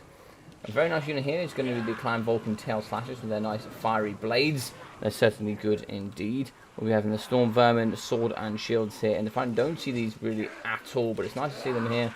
Very used to seeing them on Vermintide. We are going to be having the Plague Monks with the triple gold chevrons there. Very, very interesting to see those with triple golds. Storm Vermins with the gold chevrons, as well as some Clan Rat Shields in the front. Plague Monks. And also here we're going to have a Warlord, Plague Priest, and an Assassin.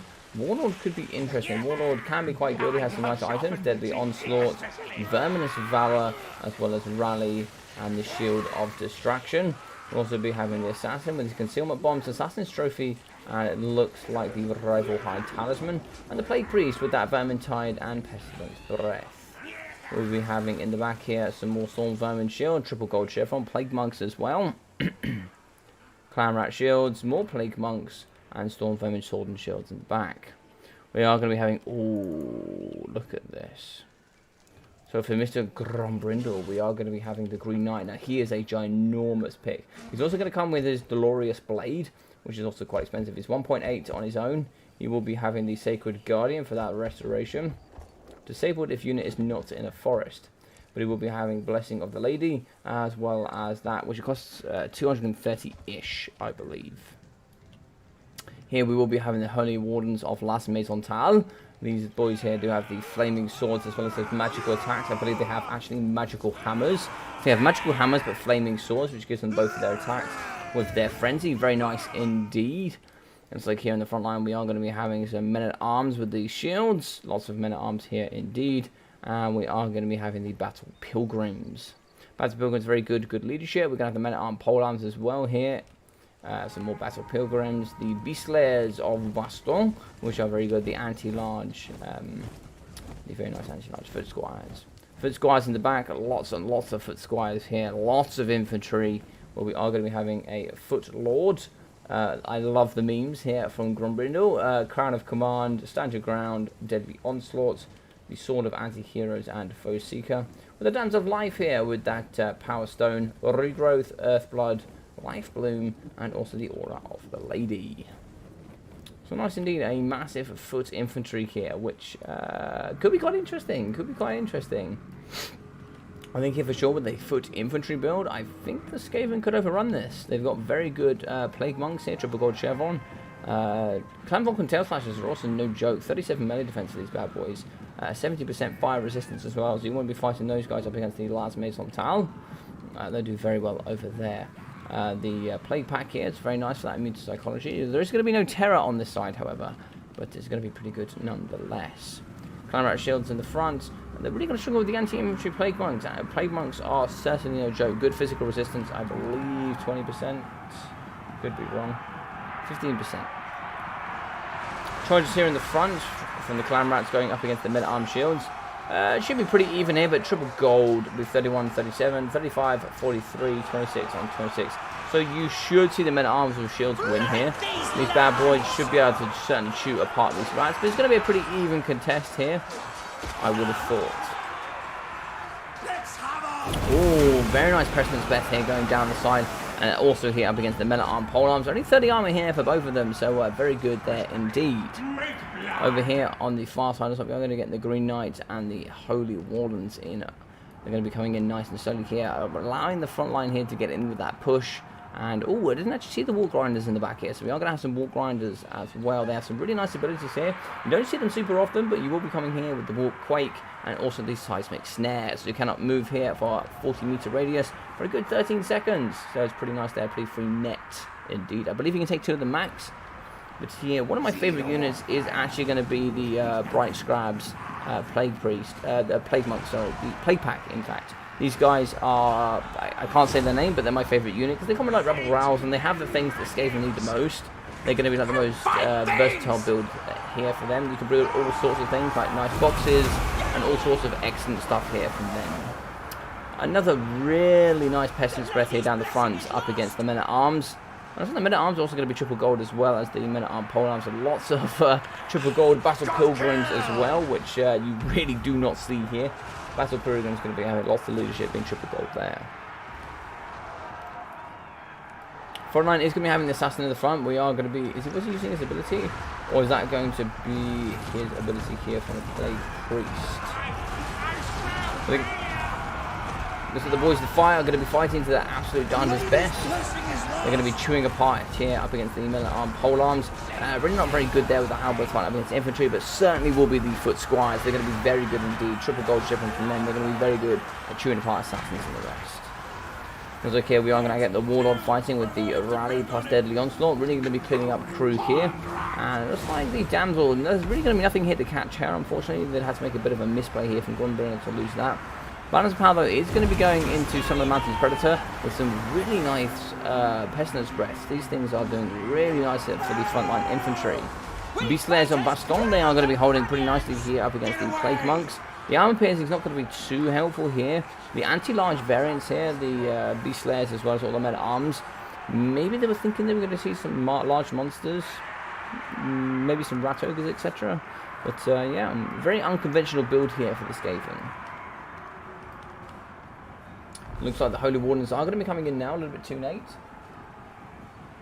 Stereo subscribe, thank you very much, buddy. Thank you very much for the subscription, I really appreciate that. If you're watching, thank you very much. That really does mean a lot, so thank you very much. The Green Knight could come in and clean up shop though. Green Knight could really slap apart most of this build. We do have magic attacks here for most of the Skaven though. Shattered is going to be the Warlord. If you can kill him, kill him. If you can't, then don't worry about it. But if you can kill him, that will be negative 16 leadership compared if he routs. It's a bit different.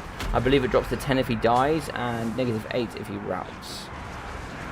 So they're going to be fighting in here. Looks like we are going to have the Lord with the Rival High Talisman down as well. That's a really nice Rival High Talisman. Perfectly saved there. The Assassin can certainly get in as well. Use his Assassin's Trophy on either one. Also, he's going to use it on the Green Knight. That's going to reduce it to 0 melee attack with 26 melee defense. You're going to get some good damage coming through there up against him. So not too much is going to go down at the moment. He does have 75% physical resistance, so you do have to be careful up against this bad boy for sure. But he's such a cool character here in the middle. The Green Knight is just honestly one of my favourite characters in the game. He's just such a cool knight. He's going to be fighting here, and very nicely, you are going to have the Rabble Rouse here, thanks to the Plague Pack. Which means the Terror here will be really negated, which is why I really like this unit in here. It's very good up against the Terror units, etc. I believe they come with magic attacks as well. I could be wrong. They do have magic attacks, so going in up against the Green Knight can be very nice. I think he's unbreakable. So the leadership won't have any impact, but those magic attacks coming through here will be very nice indeed. Look, they are going to start to destroy him here, and that will really shift balance of power. He will be a ginormous element of power. The Lord is going to come in, see if he can slap a few cheeks here so we can get the Green Knight out. But he looks like he's going to be getting caught by the Plague Monks. They get all these bad boys in with the armor piercing here from the Plague Pack, as well as that discourage here on top of the Lord. And with Stand Your Ground is going down, but he's certainly going to start feeling the pressure here if you're not careful.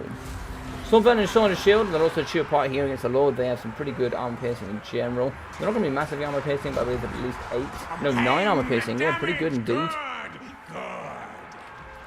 Looks like here we are going to be surrounding the Damsel of Life. She doesn't have any damage spells, so it's a bit of a shame. I think for this kind of expenditure on this tournament, you certainly want to be investing in Power Stone and some more damage. Dwellers Below can certainly be one. Like here, Dwellers Below would be gorgeous.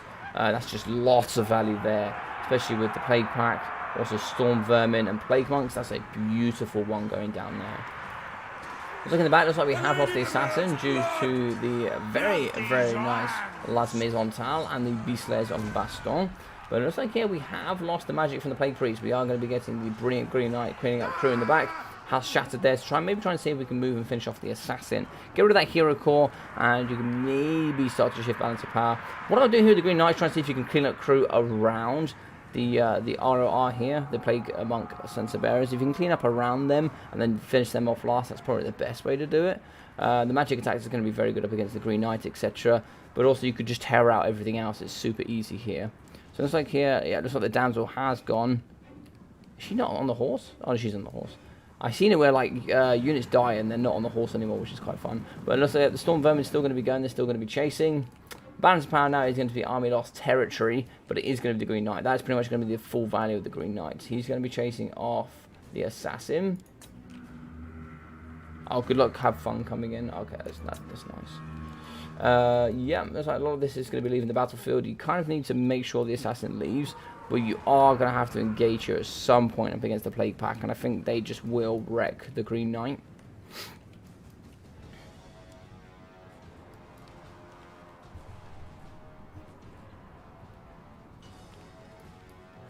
Looks like they are going to be getting caught here. Yeah, so he's gone off, and they are going to be catching up. You need to get a nice, good surround here. Just make sure he can't come out. You don't really want him to allow him just to go around and start picking off units. Well, it's just going to be a break. Oh, and a shatter from the Plague Monks. Not sure what happened there. I don't know what happened there. Banter Power's that far, and he just shattered on an instant. That's so weird. But yep, they shattered. There we go. I don't understand sometimes. I don't understand like why that happened, but that's like they shattered. He certainly can't fight here. If he fights here, it's game over. What sort of magic are we talking about here? So no magic there. No magic. Plague Monks don't have magic. You know, the Clan Rats. Once he's fought though, he is going to fight. He is going to have to fight and maintain that melee combat. He can't come in and out. He can't cycle charge with just a single entity. Dolores Braid is going to go down, but I think that will be the end for him here. Although it's quite nice that a lot of the Plague Monks aren't going to be able to attack him. Other Clan Rats flee! Yeah, that's game over. He's been hit quite a few times now. But he is going to terrify a few on his way out, which is quite nice. So he's going to terrify a few and shatter a few units as well, which is quite interesting. I love that. So yeah, it looks like the Clan Rat shields are going to be going down. Storm Vermin shields are coming in as well. I don't think he's going to do enough damage against the Plague Monks to make it worth it. Nah, he's getting chewed apart here. So much damage going down on him. Such an awesome bring, though. I mean, unfortunately, Skaven have lots of access to magic. I think maybe a lot of people forget that sometimes, but yeah. 37 HP, and he does have 41 kills. I'll be very interested to see his value. But he's played very, very well here indeed.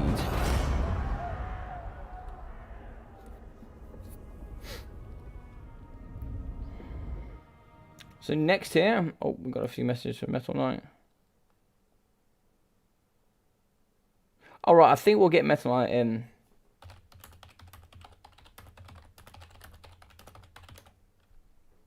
Yeah, I think we're going to have Metal Knight next because he can't play afterwards, so we'll get him in now. So, from Emperor Grombrindle, 1.1 here for the Lord, and he got 1,250 for the Green Knight. Frontline, 220, 280, 330, 220, 290 for the Men-at-Arms. Polearms, 380, 130, and 320. With 670, 415, 613, and 538. With 1.4 here from the Holy Wardens of Las Maisontal. 500 here from the Beastlayers of Baston, with 640, 1,000, and 600 here. I think I would have preferred just to see some more foot squads rather than the Men-at-Arms polearms, I think. Maybe just 3 more of those. A triple gold chevron would have been better than just these 3, I think. My personal opinion. I think that would have been better. And maybe some more damage spells here on the Damsel might have been quite nice. It looks like here we have 150 for the Warlord, 500 here for the Assassin, 1.5 here for the Plague Priest. Really nice. I loved seeing those breath spells coming through. They were really nice there from the Plague Priest. But 480, 760 for the Clan Rat Shields with 630. With 650 here for the Clan Falcon Tail Slashers. 900 for the Walk Grinders, 938. 1,100 with 145 kills, 106 kills for 900, 98 for 1,100, and 65 here for 1,082 for the Plague Monks, 700 for no kills, 150 kills for 1,500 for the Storm Vermin, 1,100 and 950 here for the normal Storm Vermin. With the Plague Monk Caceres coming in with 2,150. I really like the ROR Plague Monk Censer Bearers. They are really good in my opinion. The ROR is very good indeed. I wouldn't take the normal ones, but the ROR is very nice. And I kind of like to see some more Storm Vermin in the current meta. I really would. Yeah, the Precedent Breaths were very nice. They were very good. If you want to see how to use that, perfect example. Perfect example. I would really like to see more Storm Vermin in the current meta, even if it's just 1 or 2 models. Just really bolster that front line. You could certainly bring in the ROR Storm Vermin with the, what are they called? The Council Guard. They're very nice because they're unbreakable, of course, anti-large, and then just 2 units of Storm Vermin, some more Clan Rats with maybe a little bit less firepower, because you need to hold that pocket for sure. And like, you can certainly do that with double Assassins. You come in with double Rifle High Talismans, and you also come in with double Assassin's Trophy. Just so Lords can't push through, right? You just keep using it. You keep holding that front line as long as possible. While your expensive units as the Warlock Giselles and all the other Globadiers come in and get that value as well. But really nice. GG, well played. Let's find the map. We are going to go on to... Let's have a look here. Let's go on to Tower of Hoeth.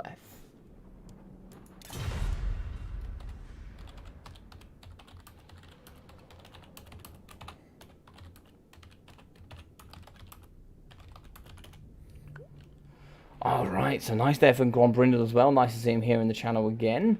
If we do pop on to here, we'll be able to change the scores. Scores on the doors. It is going to be 0 now. So he is going to be our current leader with 2, Grombrindle. If we do pop here, we'll be able to put 1 onto Predator. So Artisan Tech Priest here, so we change that.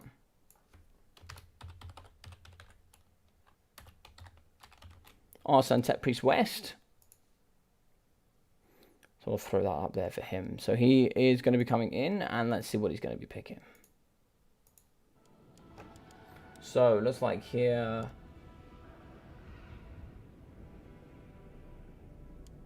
So we're just going to be waiting for Predator here. So it looks like here we've got Artisan who did have to jump 1. We will be getting, let me just double check here. So we'll be getting, it looks like Dilatron next. Let me just add him in the chat.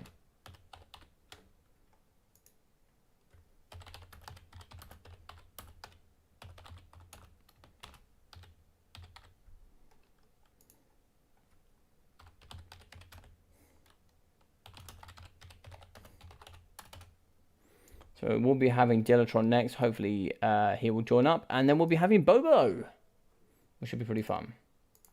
Don't know if Bobo is still in the chat. I don't know if he's ready to rumble.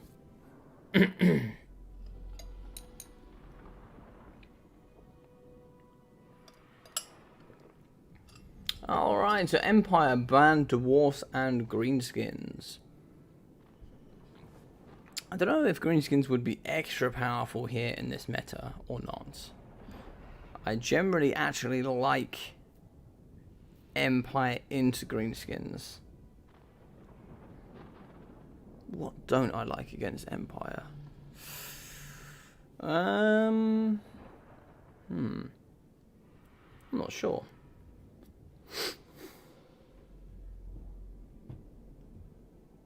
Certainly don't like Derby.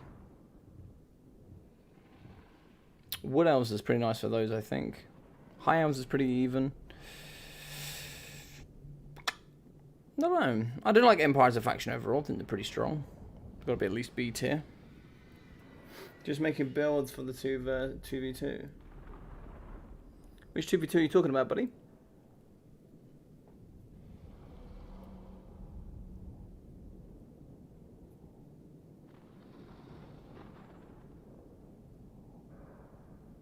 Which 2v2 are you participating in there, Bobo?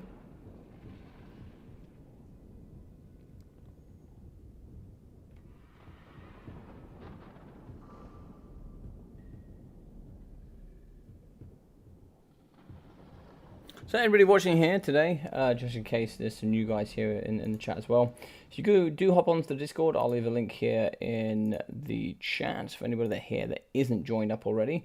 What you'll be able to do there is you'll be able to see everything coming forward here in the future, and you'll be able to hop onto tournaments such as this, because I post them every day that I haven't got any set stuff I'm going to do, whether it's like videos, etc. I don't always have stuff set, but you can always hop onto this. Oh, I see.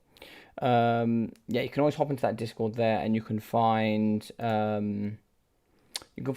the stuff I'm going to be doing. I'll have a stream timetable, so Wednesday on the 14th, so that'll be in theory tomorrow for me, but probably 2 days for you guys. I will be having the sub-faction tournament when the DLC does drop, because there'll be a lot more sub-factions coming forward. Thursday stream is to be determined so far. I don't know what I'm going to do for it. And it looks like Friday we'll be doing Battlemania Season 4 Week 4, as I do it every week, every Friday here for Battlemania. Is the main tournament here on the channel, is the most competitive one. And then we're going to be doing the Short Beard tournament on Sunday, so I don't think I'm going to be available Saturday. But on Sunday, the Short Beard tournament is basically for brand new players. So for anybody here that has either taken a very, very long time out and is coming back and would like to use a tournament to get back into things, or maybe is absolutely brand new here, you know, for example, like myself, that started during the WWC, which was started about 6 months ago now. You know, you can maybe try and use this tournament if you can find players that are also new like yourself. Try and find some more matchups that are closer to you, where you're not playing against people that have played for the last couple of years and have a couple of years of micro and dedication under their belts. So you guys can certainly hop on and do that. And then in the following weeks, we have some massive tournaments coming forward as well. I have some really big ones organised. One with multiple people, some with myself that I've organised some big stuff. There will be some polls going forward here on the channel as well. So there should be a poll one here somewhere. Yes, channel poll. So I will be updating that very soon. I've got a big poll to go in there for the new DLC coming out. And yes, I actually have 2 to come out. I actually do have 2 to come out.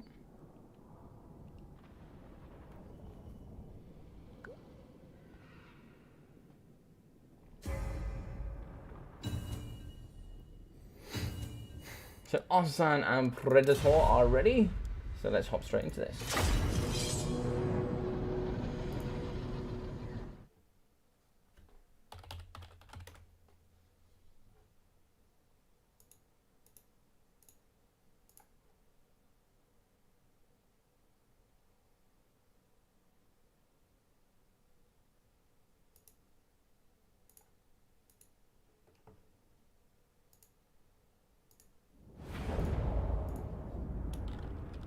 Alright, so we're going to be on Tower of Hoeth. We're going to be here with Dark Elves up against the Empire.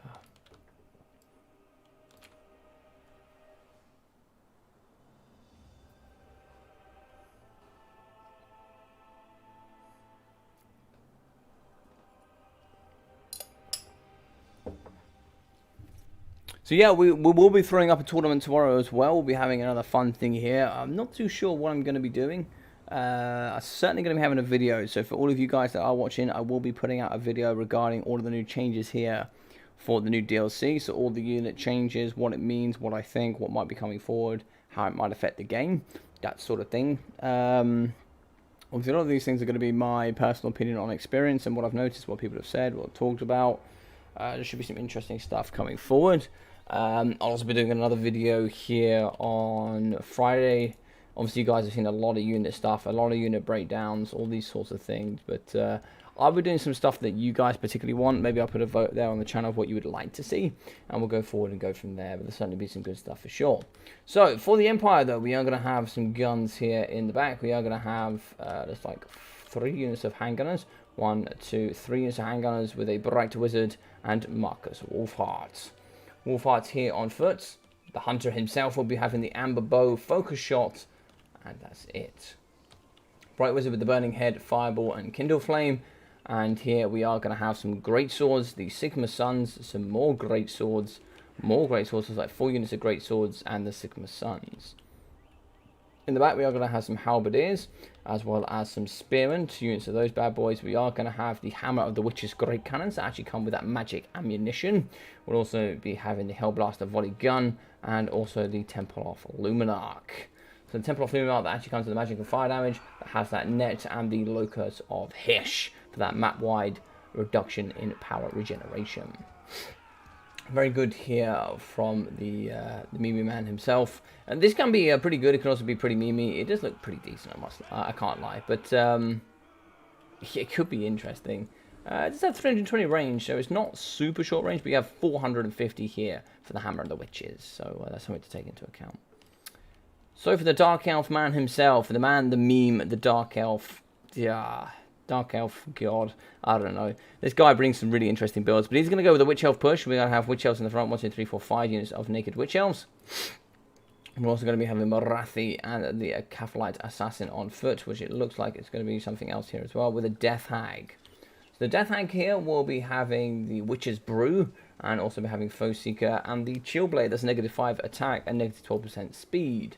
When partnered here with Morathis, you will be having the Heartrender and the Dark Sword, and also the Enchanted Beauty. That's -9, -18, and then -5 there for the Chillblade. That's -23 melee attack and a 40-meter radius, -9 melee defense, -12% speed, and -8% charge bonus. That's a lot of negatives here, with Power of Darkness, the Soul Stealer, and the Wand, which is very good for that bombardment spells.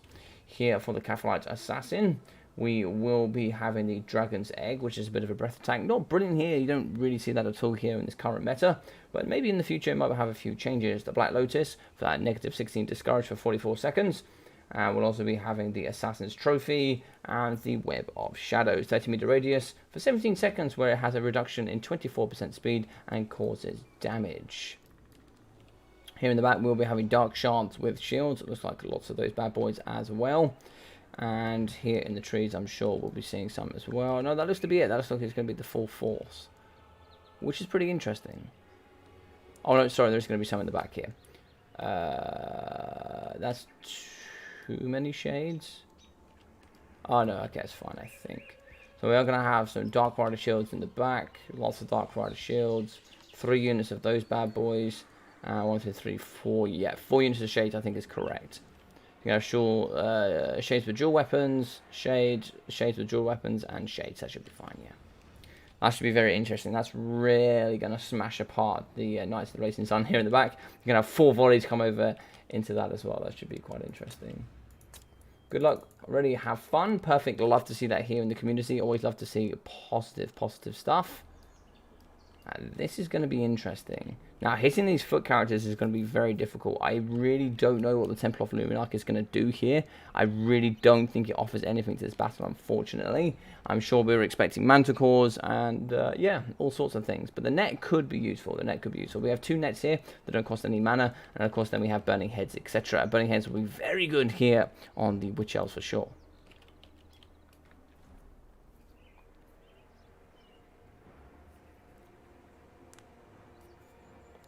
Dude has 17k in the bank and doesn't bring Malice with the Hydras. Like, what the fuck? I know, dude. I know.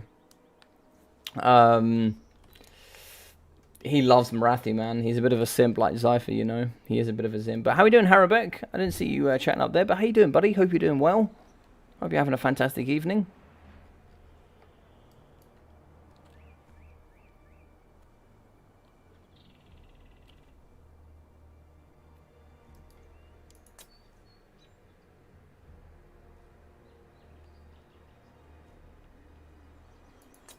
Now, I'm not sure this is lag.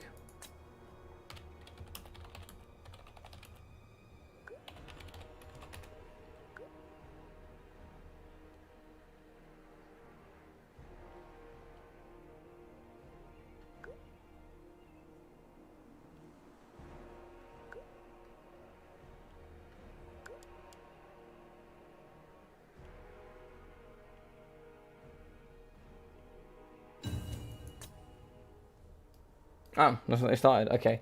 There's a bit of miscommunication then, not really too sure what happened. But looks like both are going to be going forward here. So it looks like we have quite the Witch Elf lady front line here. I don't know how this is going to do. Of course, we have handgunners, better for the known for the armor piercing. Be interesting to see in the back here. These Knights of the Blazing Sun are getting absolutely smashed here in the background.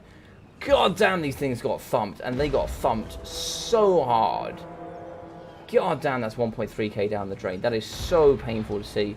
And it looks like Predator hasn't even noticed, unfortunately. The only issue is Greatswords are going to do very well up against Witch Elves. They do have good melee attack plus that negative melee defense thanks to their Madness of Cain. But the anti-infantry is going to be very good. Like in here in the back, that is really... He's just seen... There is going to be a charge in the back. There is going to be a net going down, but they've already hit the Hammer of the Witches.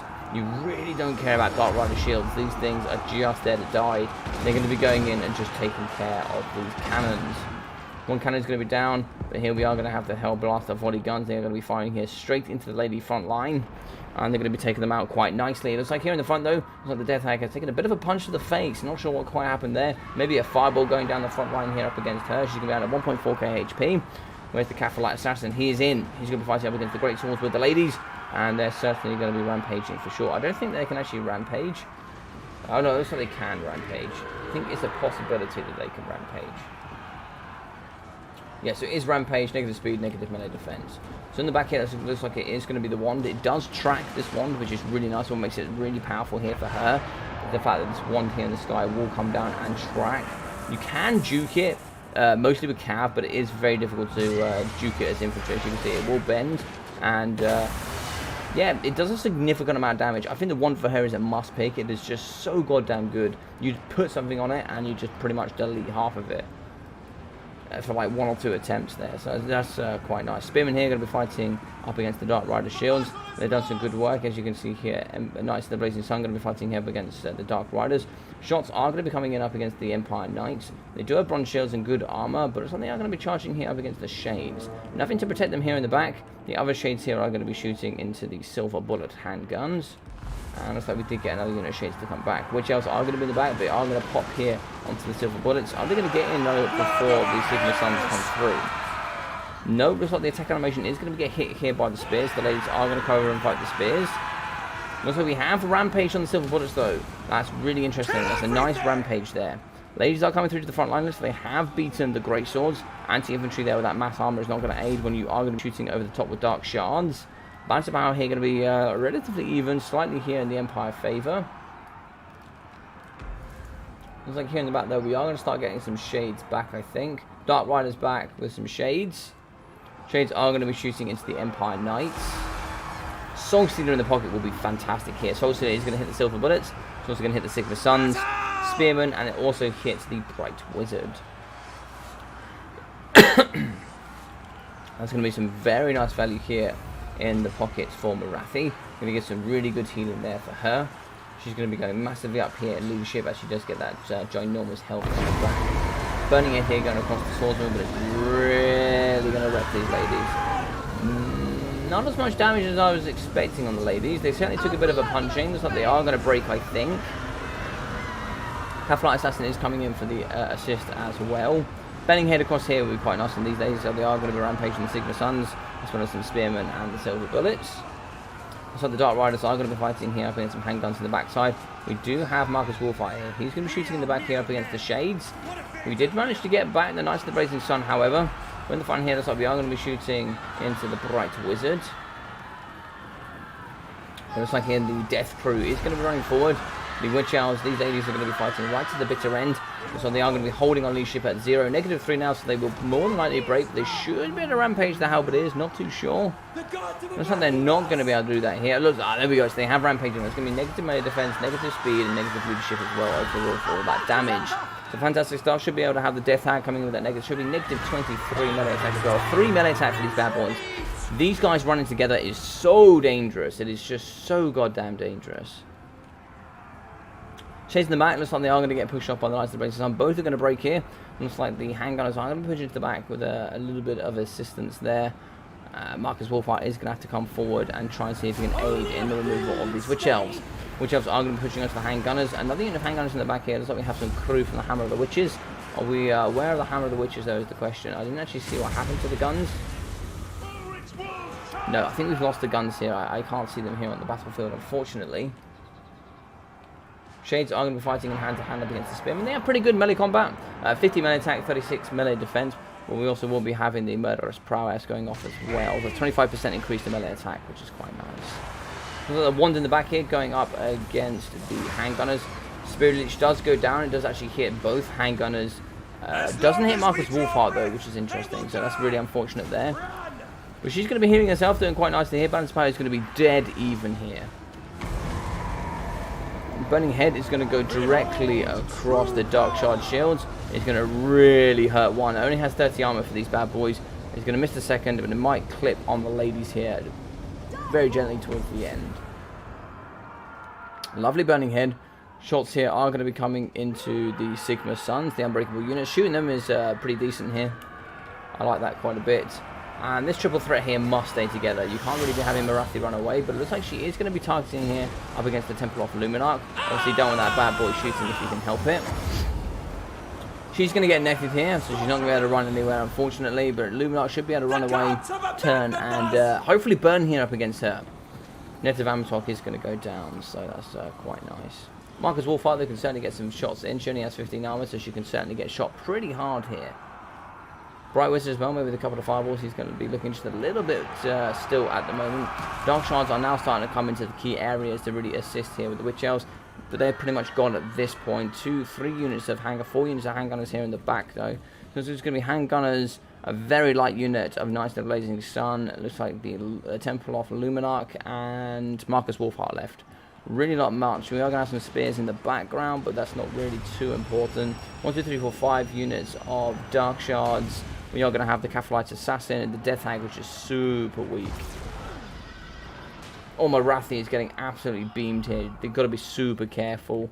Could certainly get finished off here by Marcus Wolfheart. He's going to be a Soul Stealer to heal her up.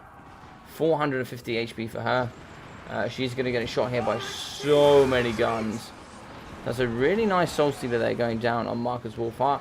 She is going to break. She is going to get some healing though. She's going to be negative 79 now. I do not know how she didn't shatter. It looks like she did shatter. So she has gone. And it's going to be really bad here for the leadership. That's going to pull here into the Empire favor. These guns are going to be so difficult to stop. We just need to get... this is painful. This is painful to see. That is one burning head away there from a win, unfortunately. It looks like here the Web of Shadows is going to go down. So it is going to start slowing down Marcus Wolfheart, etc. He is going to go in. Are we going to see Assassin's Trophy going down? Possibly. Looks like we have broken the Death Hag. She's going to go away. Witch's Brew, which should have caused her to rampage. I don't know why she's broken there. But this could be painful here. We can see the Temple of Luminarch. This thing is going to be aiming up shop. Is it going to be shooting here, though, into the Dark Shards, or are we going to be going here after the Cataphrite Assassin? Cataphrite Assassin is going to get wrecked here, but taking out Marcus Wolfheart in the process is going to be very nice. He's going to be negative melee attack, etc. And he's going to he is just taking shots to the face like an absolute champion. This guy is just absolutely tanked 4 units of handgunners. I don't know a man alive that could do that apart from this Cataphrite Assassin. Looks like the Black Lotus here is going to be going down, as well as the Dark Venom here for that base damage as well. 90% is absolutely no joke for base damage increase as well. That's really nice. As you can see, the Bright Wizard is going to be coming in, but you've already shattered here, so is the charge going to be enough to kill him? Love it. I love the as he gets pushed over here, but it looks like he is going to be running. He has been broken. So there's now going to be Dark Shards here up against handgunners, and I kind of favour it for the handgunners, if I'm honest. Just simply because the arcs are going to be just a little bit better here, but we are going to be shooting with the shades in the background, and that is going to be painful. We still have the Temple of Luminarch. If we can shoot that Luminarch, that will shift balance of power so hard. If we can do that. Looks like shots, though, are still going to be coming into the handgunners. Leadership is going to be wavering for them over here on the front unit. They are going to be down to 1 leadership, -2, so they should break. Those breaking there should pretty much cost the game, unfortunately. Shots are going to come in up against the handgunners here as well. I would now turn and burn onto these units if at all possible. And it's going to be a burning head here in the back. We are going to be having 2 units all over each other as well. Burning head is going to be hitting 2. Is it going to hit 3 is the question. It looks like here it's not quite going to be hitting... No, it looks like it just misses there. Very lucky there. Handgunners have broken here in the back. The other units are still going to be shooting. It looks like here we do have the shades shooting into the right-hand flank of this unit. And Luminarch is going to be going down for that shot. And looks like it does hit the Dark Shards of the shields. Not for too much value, but we do actually have some spears in the background. These spears could certainly get involved. We actually have some halberds here fighting up against the Dark Shards. And now the Bright Wizard is going to be getting involved as well. So we have shattered the Assassin. Brilliant stuff there from the Bright Wizard. We could certainly do with the Bright Wizard getting involved and stop shooting here from the Dark Shards. So we have shattered the Great Swords. Halberdiers should go down as well. Shots are coming into the background, so they are going to be hitting up against the Temple of Luminarch quite a bit here. And this thing is going to hold almost the entirety of the balance of power. Oh, it didn't shoot. No. No, it didn't shoot.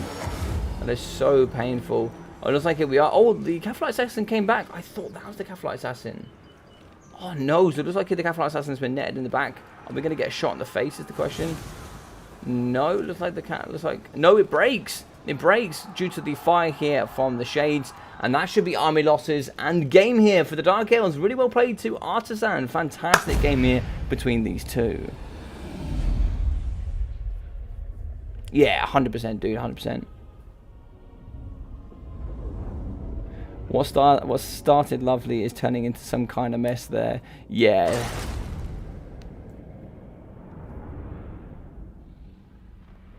Yeah, man. If you delicious indeed, Benji. If you get, it doesn't matter how expensive some units are. Like for example, these units of Dark Rider shields, like they're super cheap, but they're 92 speed, man. Like they're 92 speed, can get in and almost wreck anything of any value, right? You know, Hammer of the Witches are 1100 getting wrecked by a unit that's less than half their value, and same with the Hellblaster volley guns as well, which is quite nice indeed. So really well played. Looks like we got 1,300 here from Barathi. 500 and 1.9 here for the Catholite Assassin. 800, 550, 450, 360, and 420 for the Witch Elves. 880, 720, 900, 1,100, and 730 here for the Dark Shards. 808 for the Shades, 1,450, 750, and 820 here for the Shades as well. 340, 330, and 360 for the Dark Rider Shields. 2,550 here for Marcus Wolfart, 2,458 for the Bright Wizard. These two getting a combined 5k damage value. That's just minorly scary.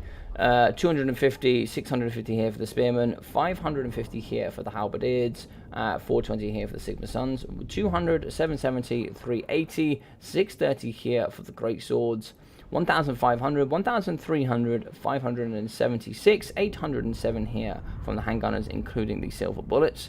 120, 1,080 though for the Knights of Blazing Sun. That one unit just got wrecked at the beginning. There was so much going down there. I mean, I would have done the same. I probably wouldn't have seen it. So scary. How you doing, Legatus? Hope you're doing well, buddy. Looks like he's going to be going to Warhammer as well. What a dude, what a dude. 150 here for the Hellblaster volley guns, 130 here for the Hammer of the Witches, and only 700 here for the Temple of Luminarch. Quite a cool build, though. That was really cool. GG's well played indeed. Yeah, GG's well played indeed. So it looks like here, next, we are going to be having... Dilatron. I don't know if Dilatron is online. He might be online at this point. It is possible.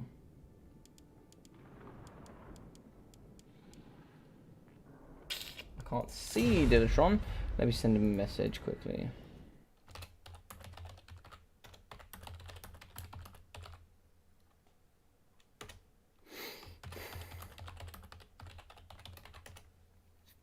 If not, we'll be getting Bobo up, so hopefully Bobo is around.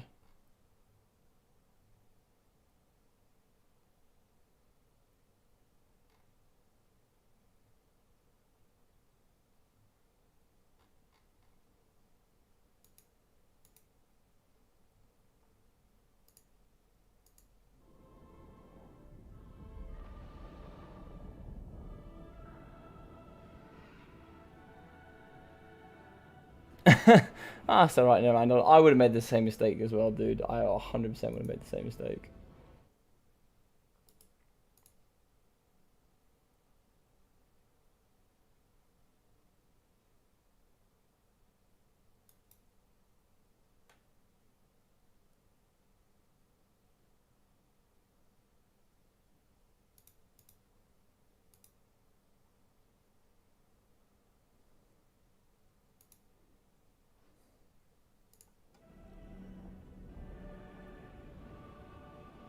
Yeah, Marcus Wolfheart is like... I've seen a lot of Marcus Wolfheart recently, and he's really changed my mind about Marcus Wolfheart. I always thought he was kind of like, not useless, but I always thought he was...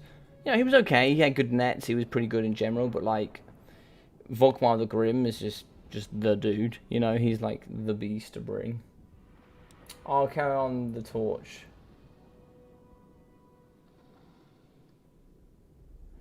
Picking Empire, banning Dwarfs and High Elves. Okay, looks like he's gonna play the Empire. So looks like I've heard nothing from Dilatron. So Bobo, you're gonna be up.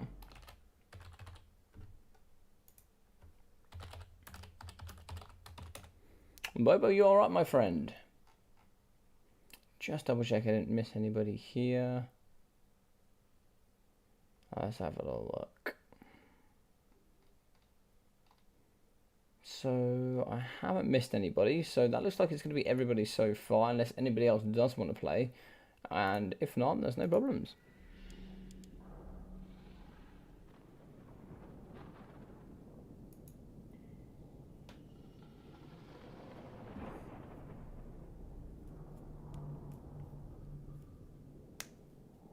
So we get the map ready. Let's see what we got here. So maybe a bit of a different map. Oh, maybe Summer Song. I kind of like Summer Song.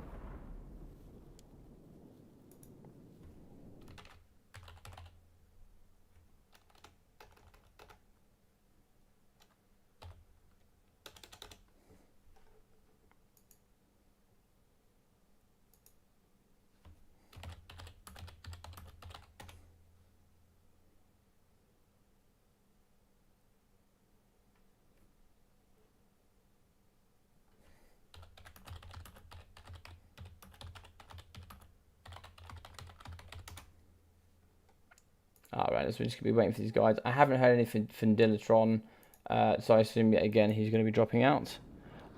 I can play a game if we need someone. Okay, buddy, yeah, you drop in, Shetland. It looks like here Bobo's not watching the stream anymore, I believe. Oh, he is watching the stream. Oh, okay. Well, we'll try and see if we get a response from him soon. But, yeah, if you drop in Shetland, yeah, you feel free, buddy. You feel free. Oh, no, looks like he's here. Okay, well, if you want to drop in after Shetland, then crack on, mate. Yeah, you crack on.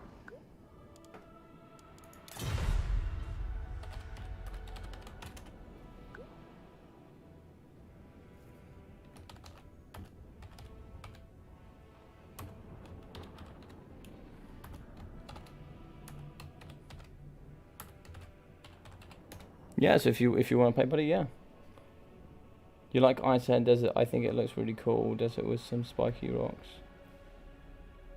Yeah, man. Or we can play Iron Sand Desert next if you like with Shetland Apache. We can sure do that. Looks like Artisan is ready.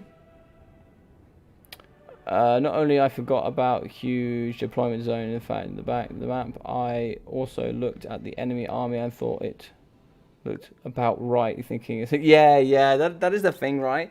Is in 70k, like you'll look at it and you'll go, yeah, that looks right. And then you'll be like, oh yeah, I forgot there's like an extra 5k hidden here somewhere. Terrans kind of overuses it a bit. Yeah, I try to go like through, I try to cycle through as many of them as possible. And there are some that I like that I know others don't use that I think are quite balanced, indeed.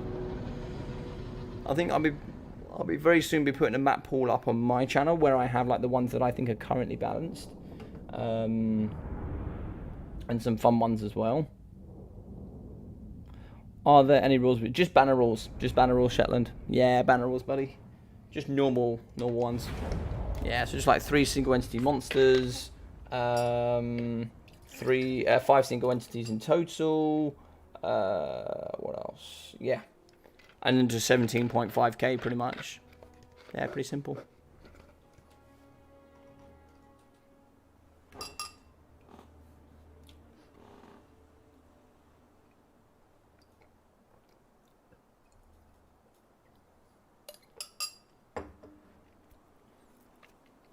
I think it's also really good here for some of you guys that are trying to learn the large method where you're doing with 12.4k. Actually, sometimes trying to operate 17k can be quite good with your micro, because it can really aid with having to utilize more units. Some of the mistakes I see from like players that are trying to in that development stage of like learning a couple of factions, maybe in the newer stage, it's just cycling through units enough, like continuously cycling through, just checking on the units, like elite football players or soccer players to some of you guys over there in the States. Over here in Europe, some of the best in the world, on average, are looking over each of their shoulders, right? So looking over their shoulder, maybe sort of, they're going to be looking over their shoulders. It was some ridiculous stat. It was something like, they look over their shoulder like every, I can't remember, it was like 6 to 8 times every 10 seconds or something. So something stupid like that, where they're constantly looking over their shoulder, you know, they've got their head on and around and they're switching and they're looking at all different things that are going on around them. And I think that's a way to kind of think about it when you're going to be playing Warhammer here. You know, to try and think about constantly going through units. Like, you need to be in that 10 seconds, you need to be going through all your units all the time. And, you know, seeing what they're doing, see if they're fighting correctly, see if they're fighting the things you need them to be fighting, seeing if they need any bonuses in certain matchups, that sort of thing as well.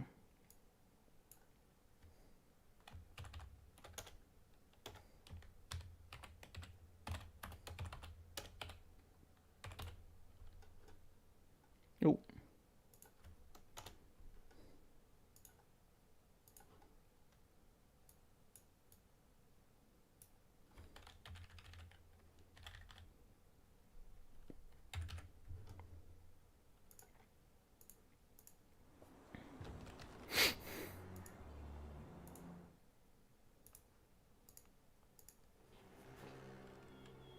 I still think high pass.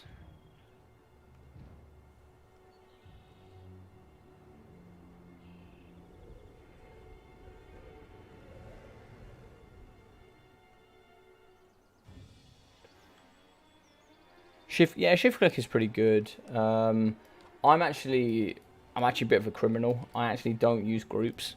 I don't use groups at all. I think it's also, I think it's a good and a bad thing, right? I also think it's a bit criminal to think, like, if you group all your front line's going to be doing the same thing as each other. But I micromanage each one of my elements individually.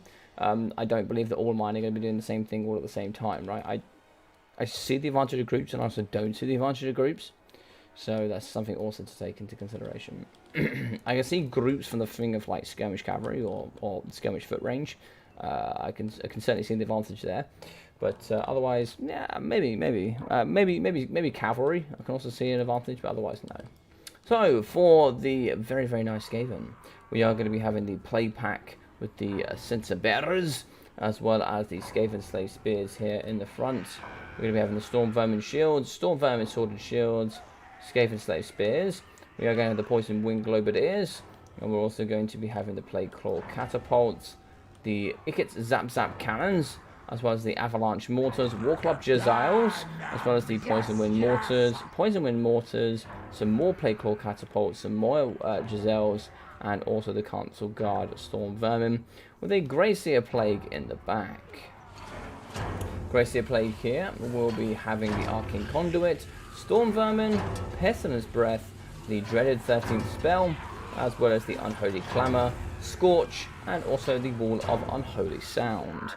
Now, this is a very cheap front line. Now, we are going to have the ROR censer bearers, and we are going to have some storm vermin shield. I do like that there, but I think Skaven slaves, considering you've got 17k, these at least need to be clan rats, or at least the ROR clan rats as well.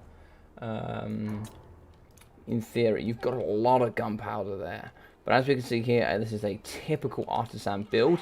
We are going to be having Flagellants here in the front line. He loves his unbreakable units.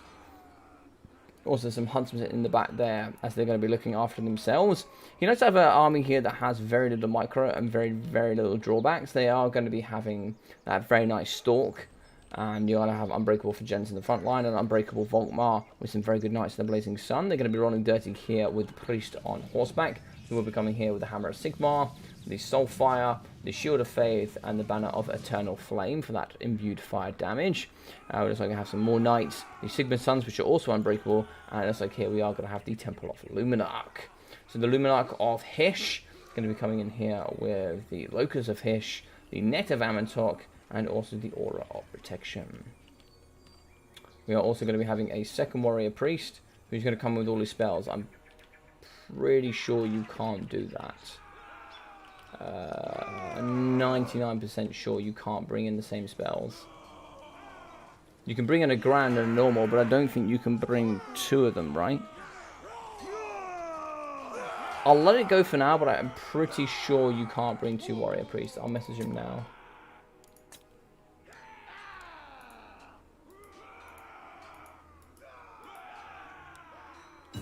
I left an offering to Shalia. She will protect us. I don't know how to privately message him. I can message him, but I can't message Artisan for some reason.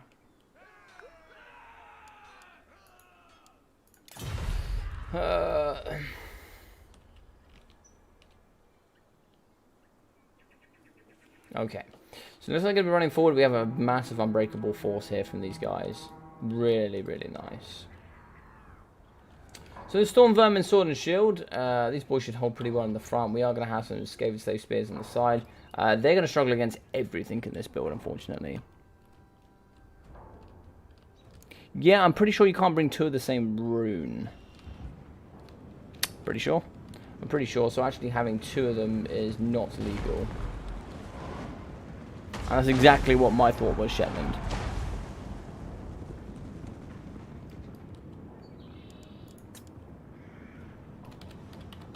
I'll tell him afterwards.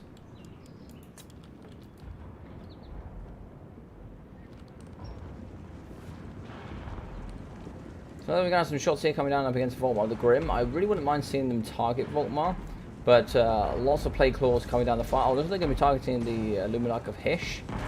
Ooh, lovely seeing the Avalanche Mortars here doing some good work up against the Knights of the Blazing Sun. Big shots here coming down from these bad boys as well. Really, really nice stuff.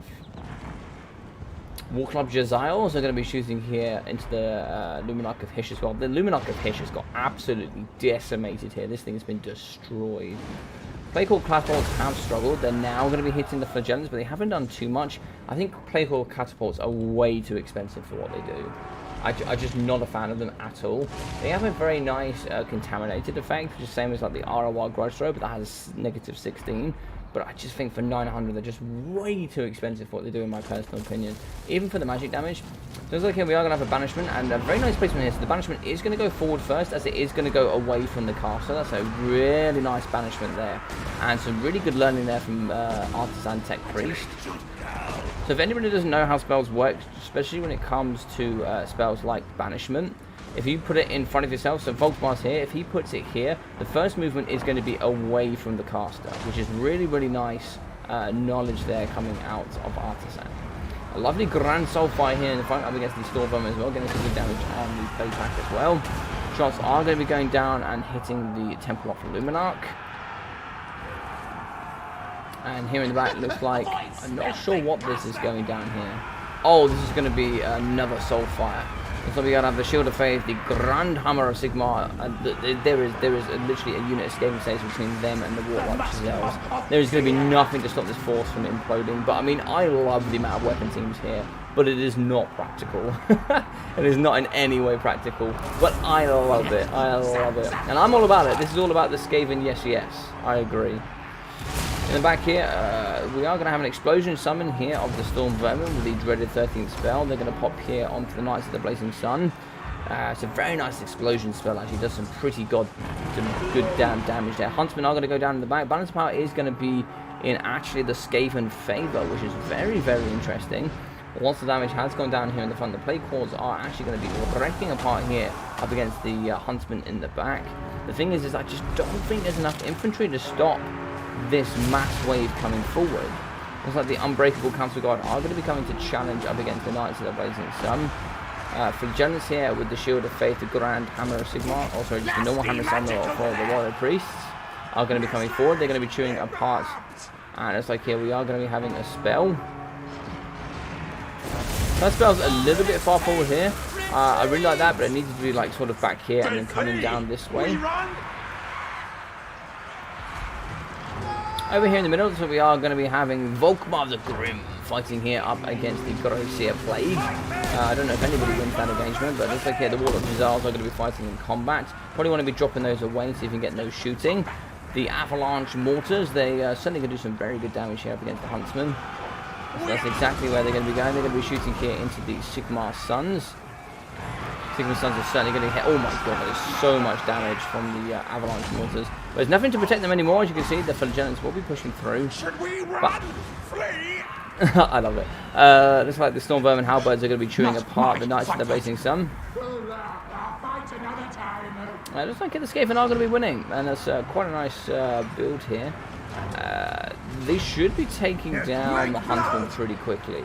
Plague-Hawk Paddles for 34 kills. So we've got 27 kills here for the Zips, and we've got 77 here on the right. But they are here going to be compromised by Cavalry and Flagellants in the back. The Tattersouls as well, doing some very, very nice work.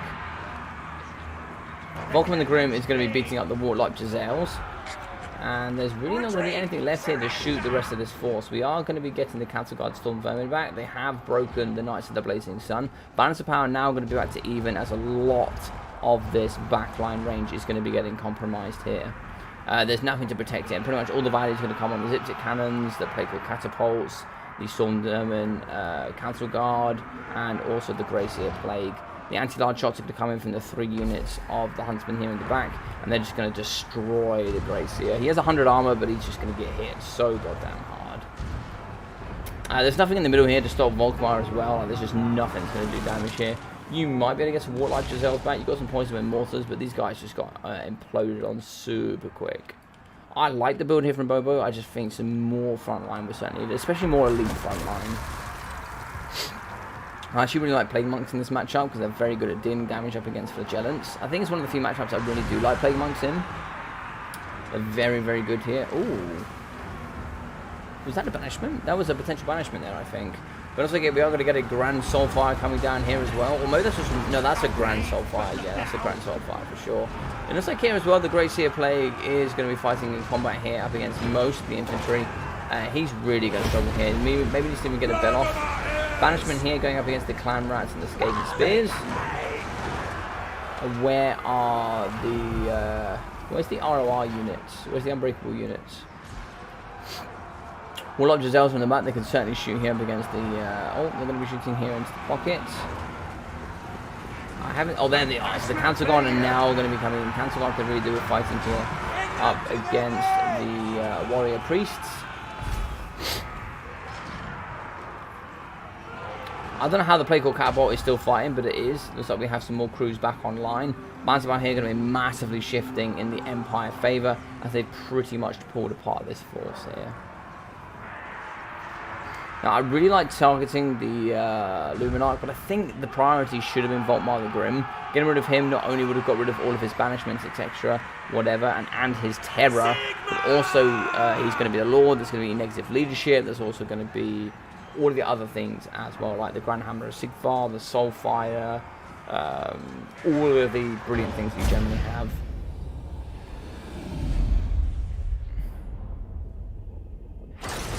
Yeah, I know. Unfortunately here, Artisan will be losing. But 2.4 here for Volkmar, 400, 975, 700, 200, 1,866 for the Tattersouls, 665, 1,250 for the Flagellants. It's like here we are going to get 0, 0 here for the Temple of Luminarch and the Luminarch of Hesh. 662 for the Sigma Sun Swordsman, 350, 780, 230, and 1,200 for the Huntsman, 1,000 and 1,200 for the Knights of the Blazing Sun. Yeah, very good there, and the build was almost perfect at taking down this. I think in this build you really can't afford to only have 4 units of elite infantry, and they're very elite at that. Very expensive, and high expense here for these guys. But you certainly need some Clan Rats. You definitely need the ROR for sure. They have some very good stats, and you certainly want to bring some spears as well, because this is good, but you need to be able to protect it. Like, we got 944 here for the Avalanche, 1.2 here for the Poison Winds, 550, 800, so it's okay from the Plague Catapults, but it's costing similar here to the Poison Wind Mortars. 1,900 from the Zip Cannons. I think if you drop the 2 Plague Catapults and you pick up 2 units of Storm Vermin, Sword and Shield, this build would have actually been like 1.5 times better, I think, for sure.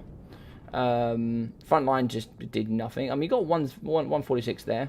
But yeah, no, I liked it in general. 1.2, 850, and 400. He had all the crate units. I really like Poison Wind Globes, 500 and 590. It's really hard for them not to get their value, even if you're going to be damaging your own units. Like, you're still going to like get that value of damage. Like this, it's almost. I've seen these things get like 4.8k damage value before. I've seen them like nearly 10 times their value. Like, it's just stupid what value they can rack up.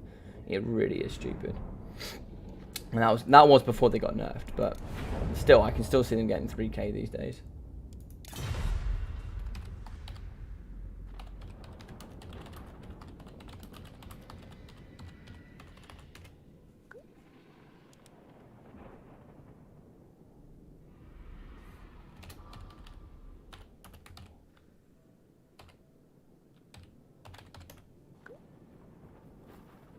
So Arnsan broke the rules because obviously he took way too many battle prayers.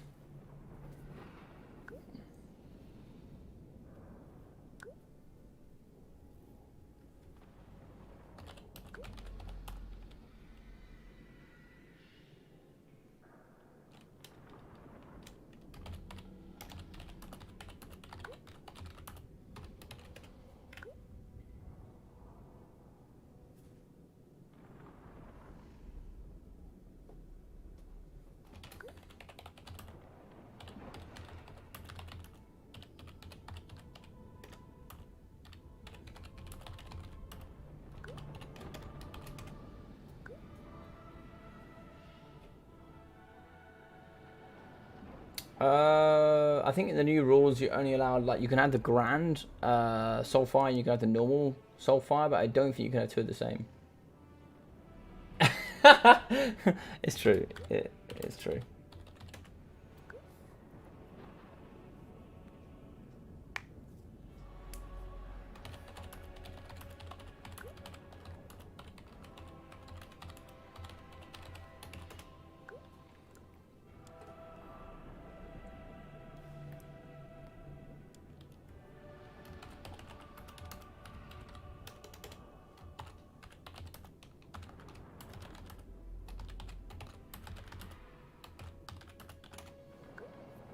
Alright, so we said Iron Sand Desert, Benji. So let's get on to that.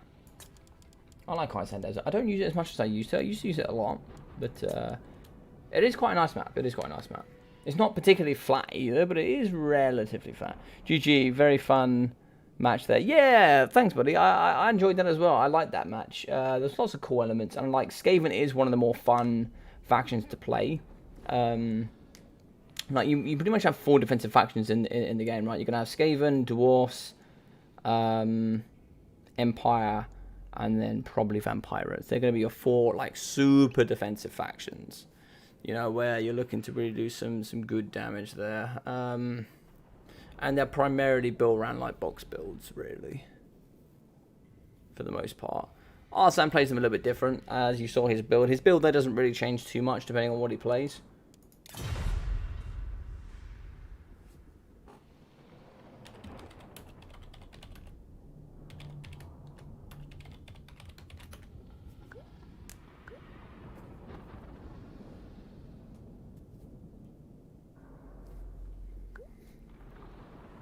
Yeah, you keep going. I think Bobo's left. I don't know if Bobo's still in the chat. But if Bobo wants to play again, I'm more than happy for Bobo to play again. Because this was his idea. He's wanted it for a long time.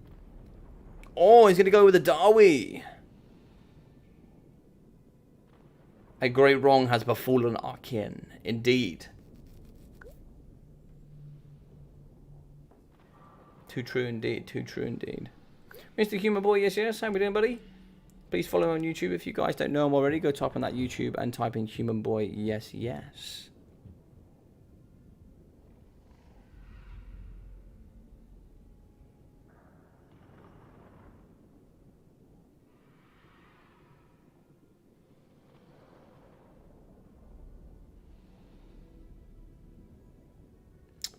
That is bound spells though, not bound. I'm pretty sure runes are the same, right? You can't take 2 runes of Wrath and Ruin and then a Master Rune of Wrath and Ruin, because that would just be, sheesh, that would be something. Oh dear God, Shetland has gone in. He's bringing the lady.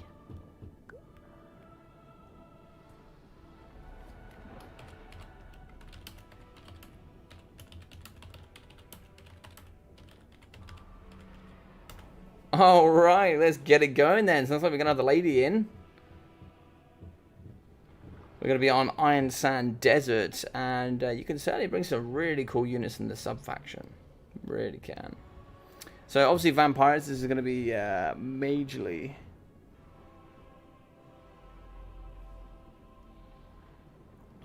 They're not spells though, they're battle prayers, right? They count as battle prayers, I believe. Unless Dowie Runes, because Dowie Runes aren't under the category of bound spells. They're called runes, I'm pretty sure. As far as I am aware. Because under the current meta, the difference between spells And like battle prayers is you can just repeatedly keep using them non-stop. Over and over and over. And like to balance that, because the mana has a certain limitation. And like unlimited soul fires, like 3 soul fires is just super strong. Like also like 9 runes of Wrath and Ruin is pretty strong, I think. Pretty strong. I mean, I could be totally wrong.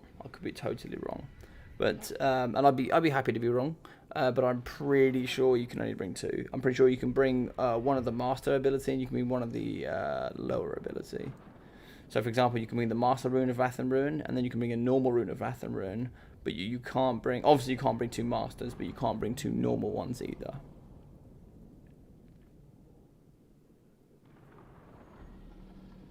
Pretty sure. But then, I could be wrong. Will it be the first time? And I'm sure it won't be the last. What about you, Benji? Are you going to pop in for a game? You going to have a game, sir? You thinking about having a game?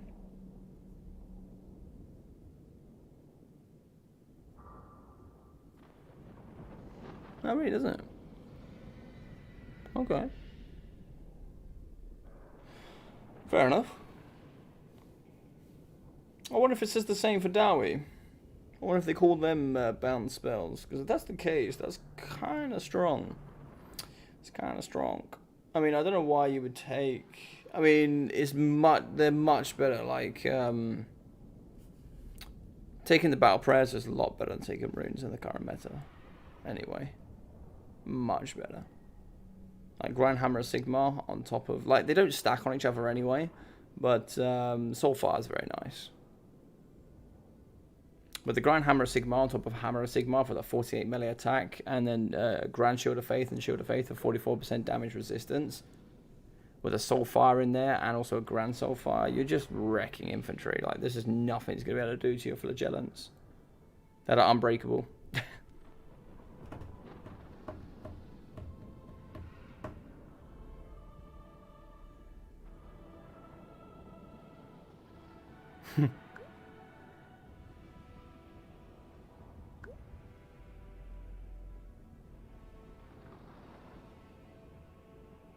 It does. And that's why, in my opinion, it doesn't seem fair that you can take 3 Soulfires, or you can't take 3 Hammer of Sigmars, or you can't take 3 Shield of Faiths. It doesn't really make sense. But banner rules are getting updated, so there is going to be someone in the community that is actually, they've been given permission by the previous owners of the banner rules to update the banner rules, so I'm very happy with that. So it looks like banner rules will be continuing here, which will be very nice.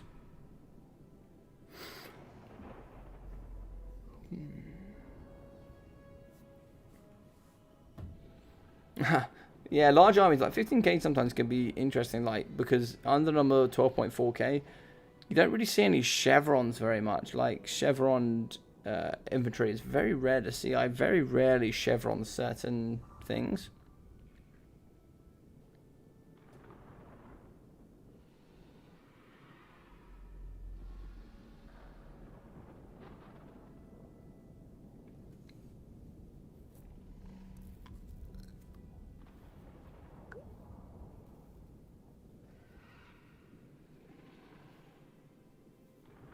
Alright, so Artisan Tech Priest West is ready. Oh, yes, thank you very much. Thank you very much. I will do that right now.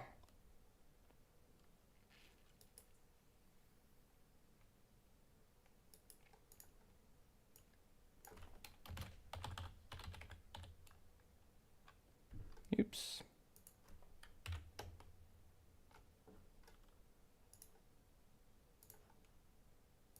Thank you very much for the reminder, Mr. Parkerilla. I can appreciate that very much. Artisan Tech Priest should be on score. He beat Bobo. Yeah, he should be on 2 now. 3 if he wins here.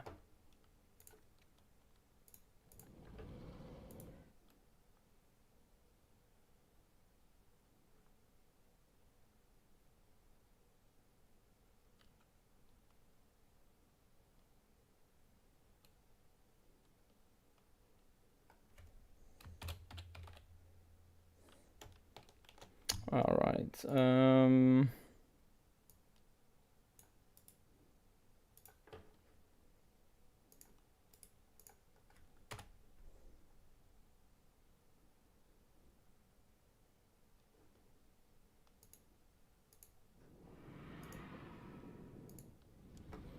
All right, so we're both ready. Let's do it.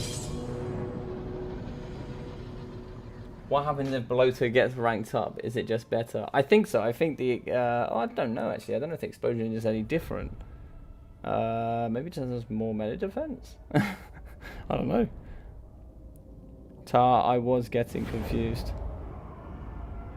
Yeah, so we've got Shetland here up against Artisan Tech Priest West. It's going to be 2-0 to him.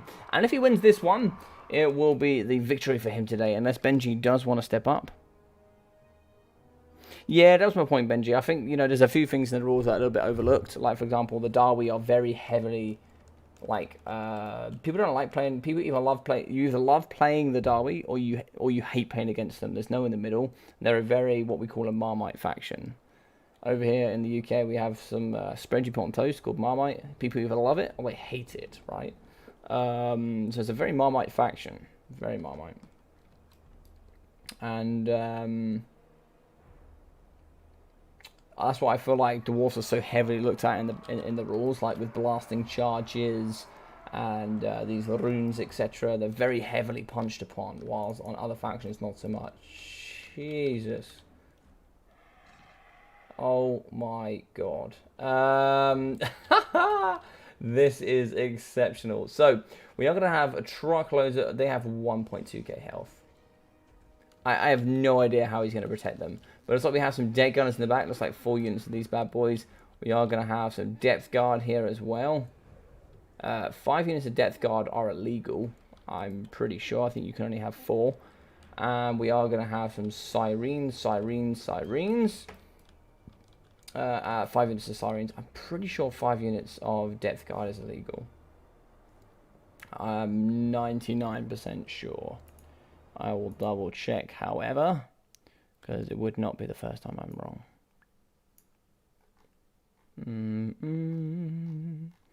Vampire Ghost, they can only have 3.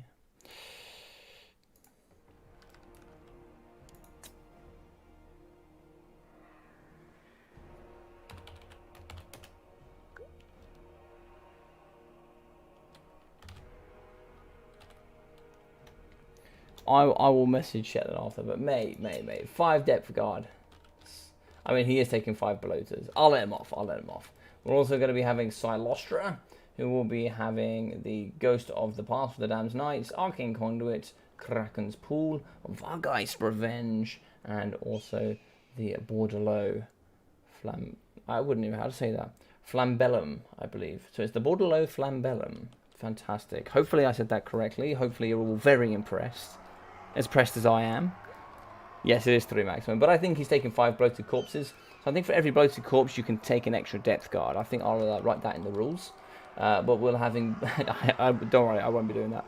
We'll be having miners of blasting charges in the front. 1, 2, 3, 4, 5. 2 master engineers and Grombrindle, the white dwarf. He will be having the flash bomb, and Grombrindle has no fear, otherwise known as Mr. Snory Whitebeard. Grudge Throwers here, the Groblobber Grudge Thrower as well as the Grudge Thrower. We have 4 units of the Grudge Throwers here in the back.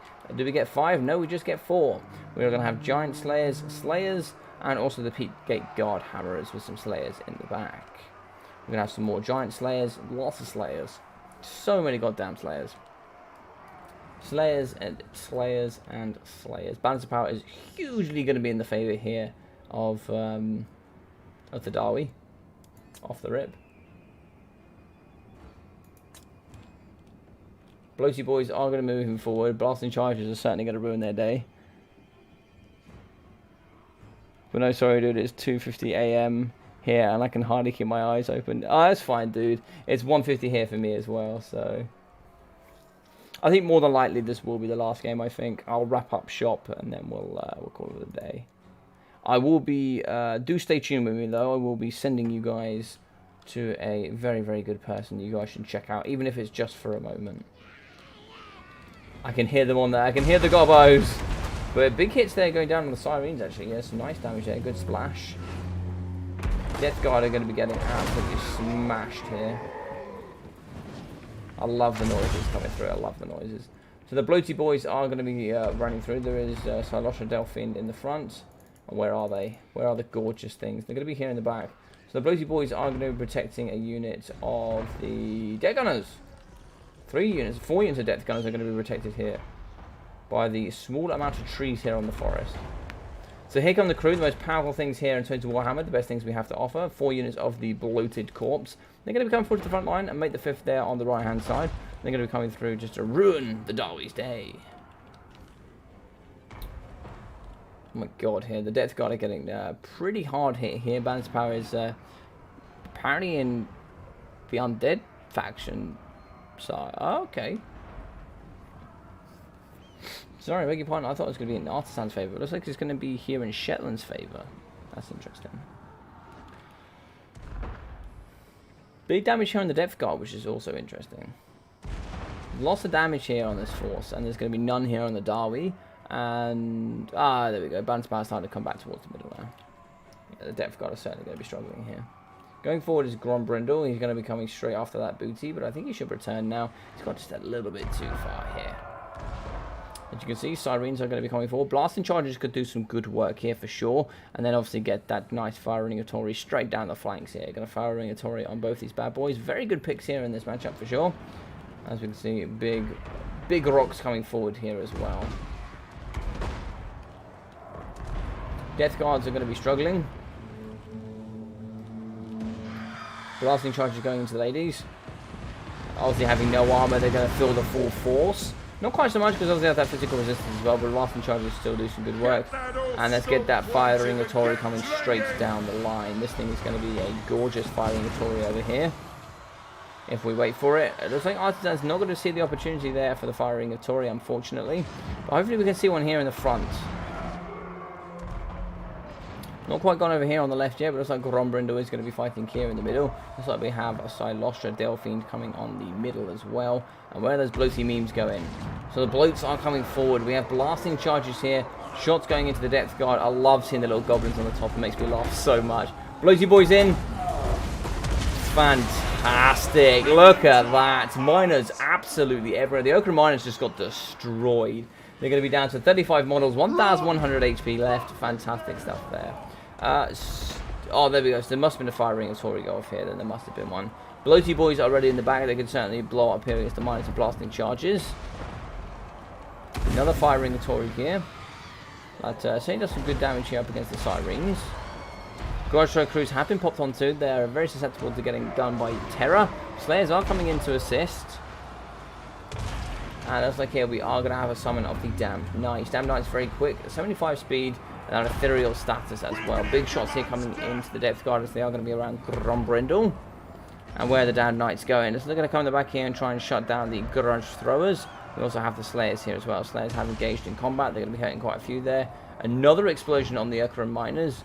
Looks like the Sirens are going to be struggling here. Over here on the right hand side though, looks like we are going to be having the Slayers fighting up against Sirens. Probably the best thing here for them is having Slayers fighting up against Sirens. Master Engineer is going to be struggling up against the Death Guard. He's certainly getting torn a new one over there. And we are going to be having the Giant Slayers dropping back just a little bit. We're probably trying to get the Giant Slayers over here to deal with the Knight's Errand. But the Damn Knight's Errand looks so goddamn cool. These guys are awesome. You're only going to be seeing them here in this sub-faction as they come with Silostra herself. But you're going to be seeing lots of really cool cavalry here.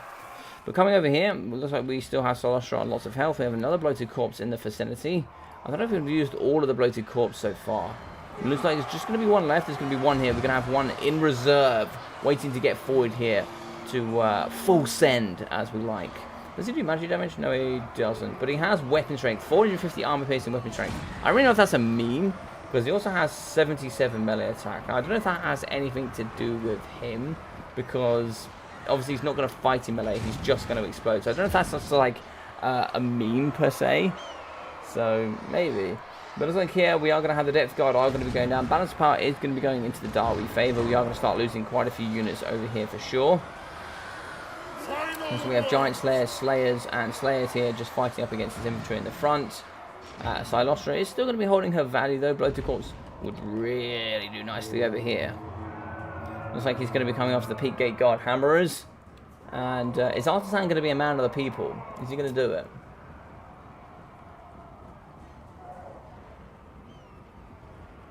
Pentagard. It looks like here the Mimi Corpse is going to be coming after the boys here. What sort of damage can we expect up against these bad boys? As they're going to come forward here in their royal blue with the hammer, as these bad boys are going to be looking down on the face here of the bloated corpse. Going to be coming here with that terror, arms in the air. He's going to be jumping up. Body slam, and oh my god, so much damage here on the Peak Gate Guard. My god, they're coming up with probably about 75% damage there. Only killing 25 models, but my god, there's hammers and bodies and just everything everywhere, and that's very interesting indeed. These boys here are going to be trundling forward. They're going to be coming after the Sirens over here in the battlefield. These ladies are going to be coming forward. They are pretty menacing indeed with that terror. They are very scary, but also coming here with their charge for that -9 melee attack here. Making them just very good fighting here up against the Darwiers. They have pretty low attack anyway, so it's Flash Bomb. It's going to go down. Grumbrindle with that magical hammer is going to come in here with the steel chair. He's going to come in and certainly take care of a few of these ladies. Firing a Tori, really getting into the face here up against the Sirens. Flash Bomb going down as well for that -25 melee defense. He's going to put them down just to a mere 8, and he's going to be carving through a model at a time. They're going to be dying here pretty quickly. The Great Book of Grudges. It looks like here the deck gunners really haven't fired too much, but they're now going to be shooting into the Slayers that are chasing. Silostra is going to be over here. What's going down? Another firing. Oh no! The Vargeist Revenge. Get out the cannons, ladies and gentlemen. They're going to be firing straight down the line, just wrecking infantry left, right, and center. That is a lot of dead Slayers and Hammerers. That's a fantastic spell they're coming through, but it looks like here, Peak Gate Guard, 8 models left, 180 health, and they're still going to be standing strong at 17 leadership. Love to see it, ladies and gentlemen. You've got to love and see it. Although they are going to do some pretty good stuff up against Silostra.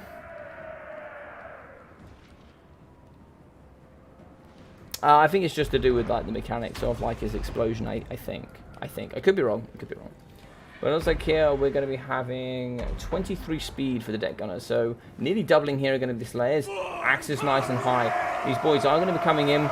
They're going to be chomping here apart, these boys. And they're going to be chomping them apart pretty quickly. They're going to be falling down. It is going to be balance of power. And they have dropped here with their guns. Here they are. Here are the boys. And look at those boys. It was a delicious Vargeist Revenge. It was so good. Fantastic army here from Shetland Apache. Really liked it.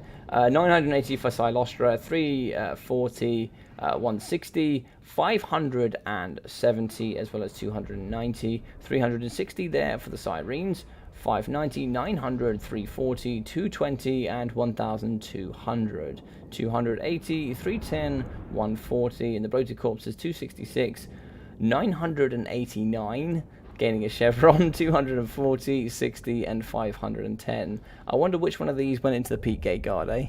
But yeah, Grombrindle with 470, 1,260, 1,100 for the Engineers, 200. Yeah, one of these, the Okra Miners got wrecked, 250 and 85. Slayers was 640, 530, 480 here for the Peak Gate Guard. I don't know how they got that much value, considering they had a Bloated Corpse and the Vargeist Revenge straight down the tank line. But 770, 617 for the Slayers, 1,053 for the Giant Slayers, and the Grudgers here all on the gold chevrons, 1,600, 1,050, 825, and 1,160. Very nice.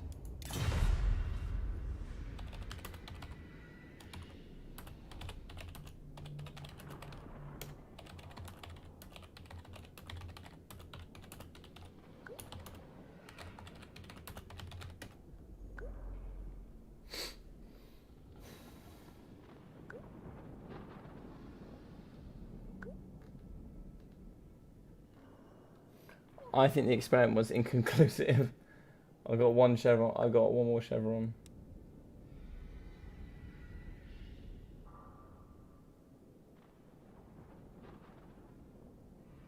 That's amazing. Awesome stuff.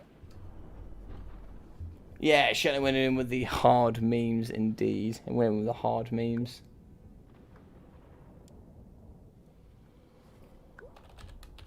Alright, so Artisan here will be going in with the victory. So we'll put him on the scoreboard, giving him a nice big fat 3. I mean, I like that final game. That was a nice final game to finish off on, I must admit.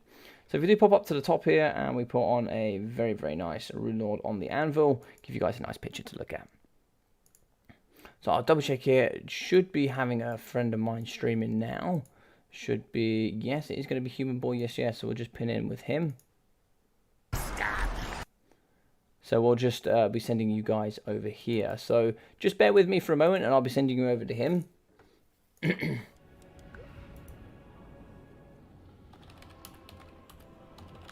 So thank you very much everybody that did watch today. I really did hope you enjoy it. If you did, please smash that like button. It really does help me. It really helps with YouTube as the algorithm. It really smashes this video out for every like you put. The more likes I get, the more it pushes it. So that'd be really awesome if you could do that, if you did enjoy it. Also here, if you are brand new and you would like to subscribe, it would really, really help me here grow towards that... the 1,000 subscribers. As soon as I hit that, it can really help in supporting myself as well personally. It can also really help me get more partnerships here with CA, so I can give you guys early access. But before you go, please do look at this as well. It is going to be Human Boy, yes, yes. He is going to be doing his Hero Hammer Midnight Tournament. So please go over and check him. He's a brand new content creator here on YouTube. A really, really cool guy. So please hop over there and say Logic says hey. Say, hey, Logic sent me here. Don't know what it's all about. Just want to introduce myself. Drop a like button for him as well. And go say hey. Very fun stream. I love that Ultra Funds for sure. Thank you very much, Benji. I'll be sending out some really more cool ideas as well. So hopefully you guys will see that in the future. I'll be throwing out some ideas. Throwing out some things for you to vote as well here on the Discord, so please keep a strong look on the Discord. Keep an eye on the channel poll. I'm going to be sending out 2 polls tomorrow for 2 humongous tournaments coming forward. And when I mean humongous, I mean they're going to be as big as the Sun of the Mountains tournament, and they're also going to be as big as the New vs Old. So keep an eye on those. Take care of yourself during these times, and I'll be seeing you all very, very soon with a live stream tomorrow. So take care. See you then.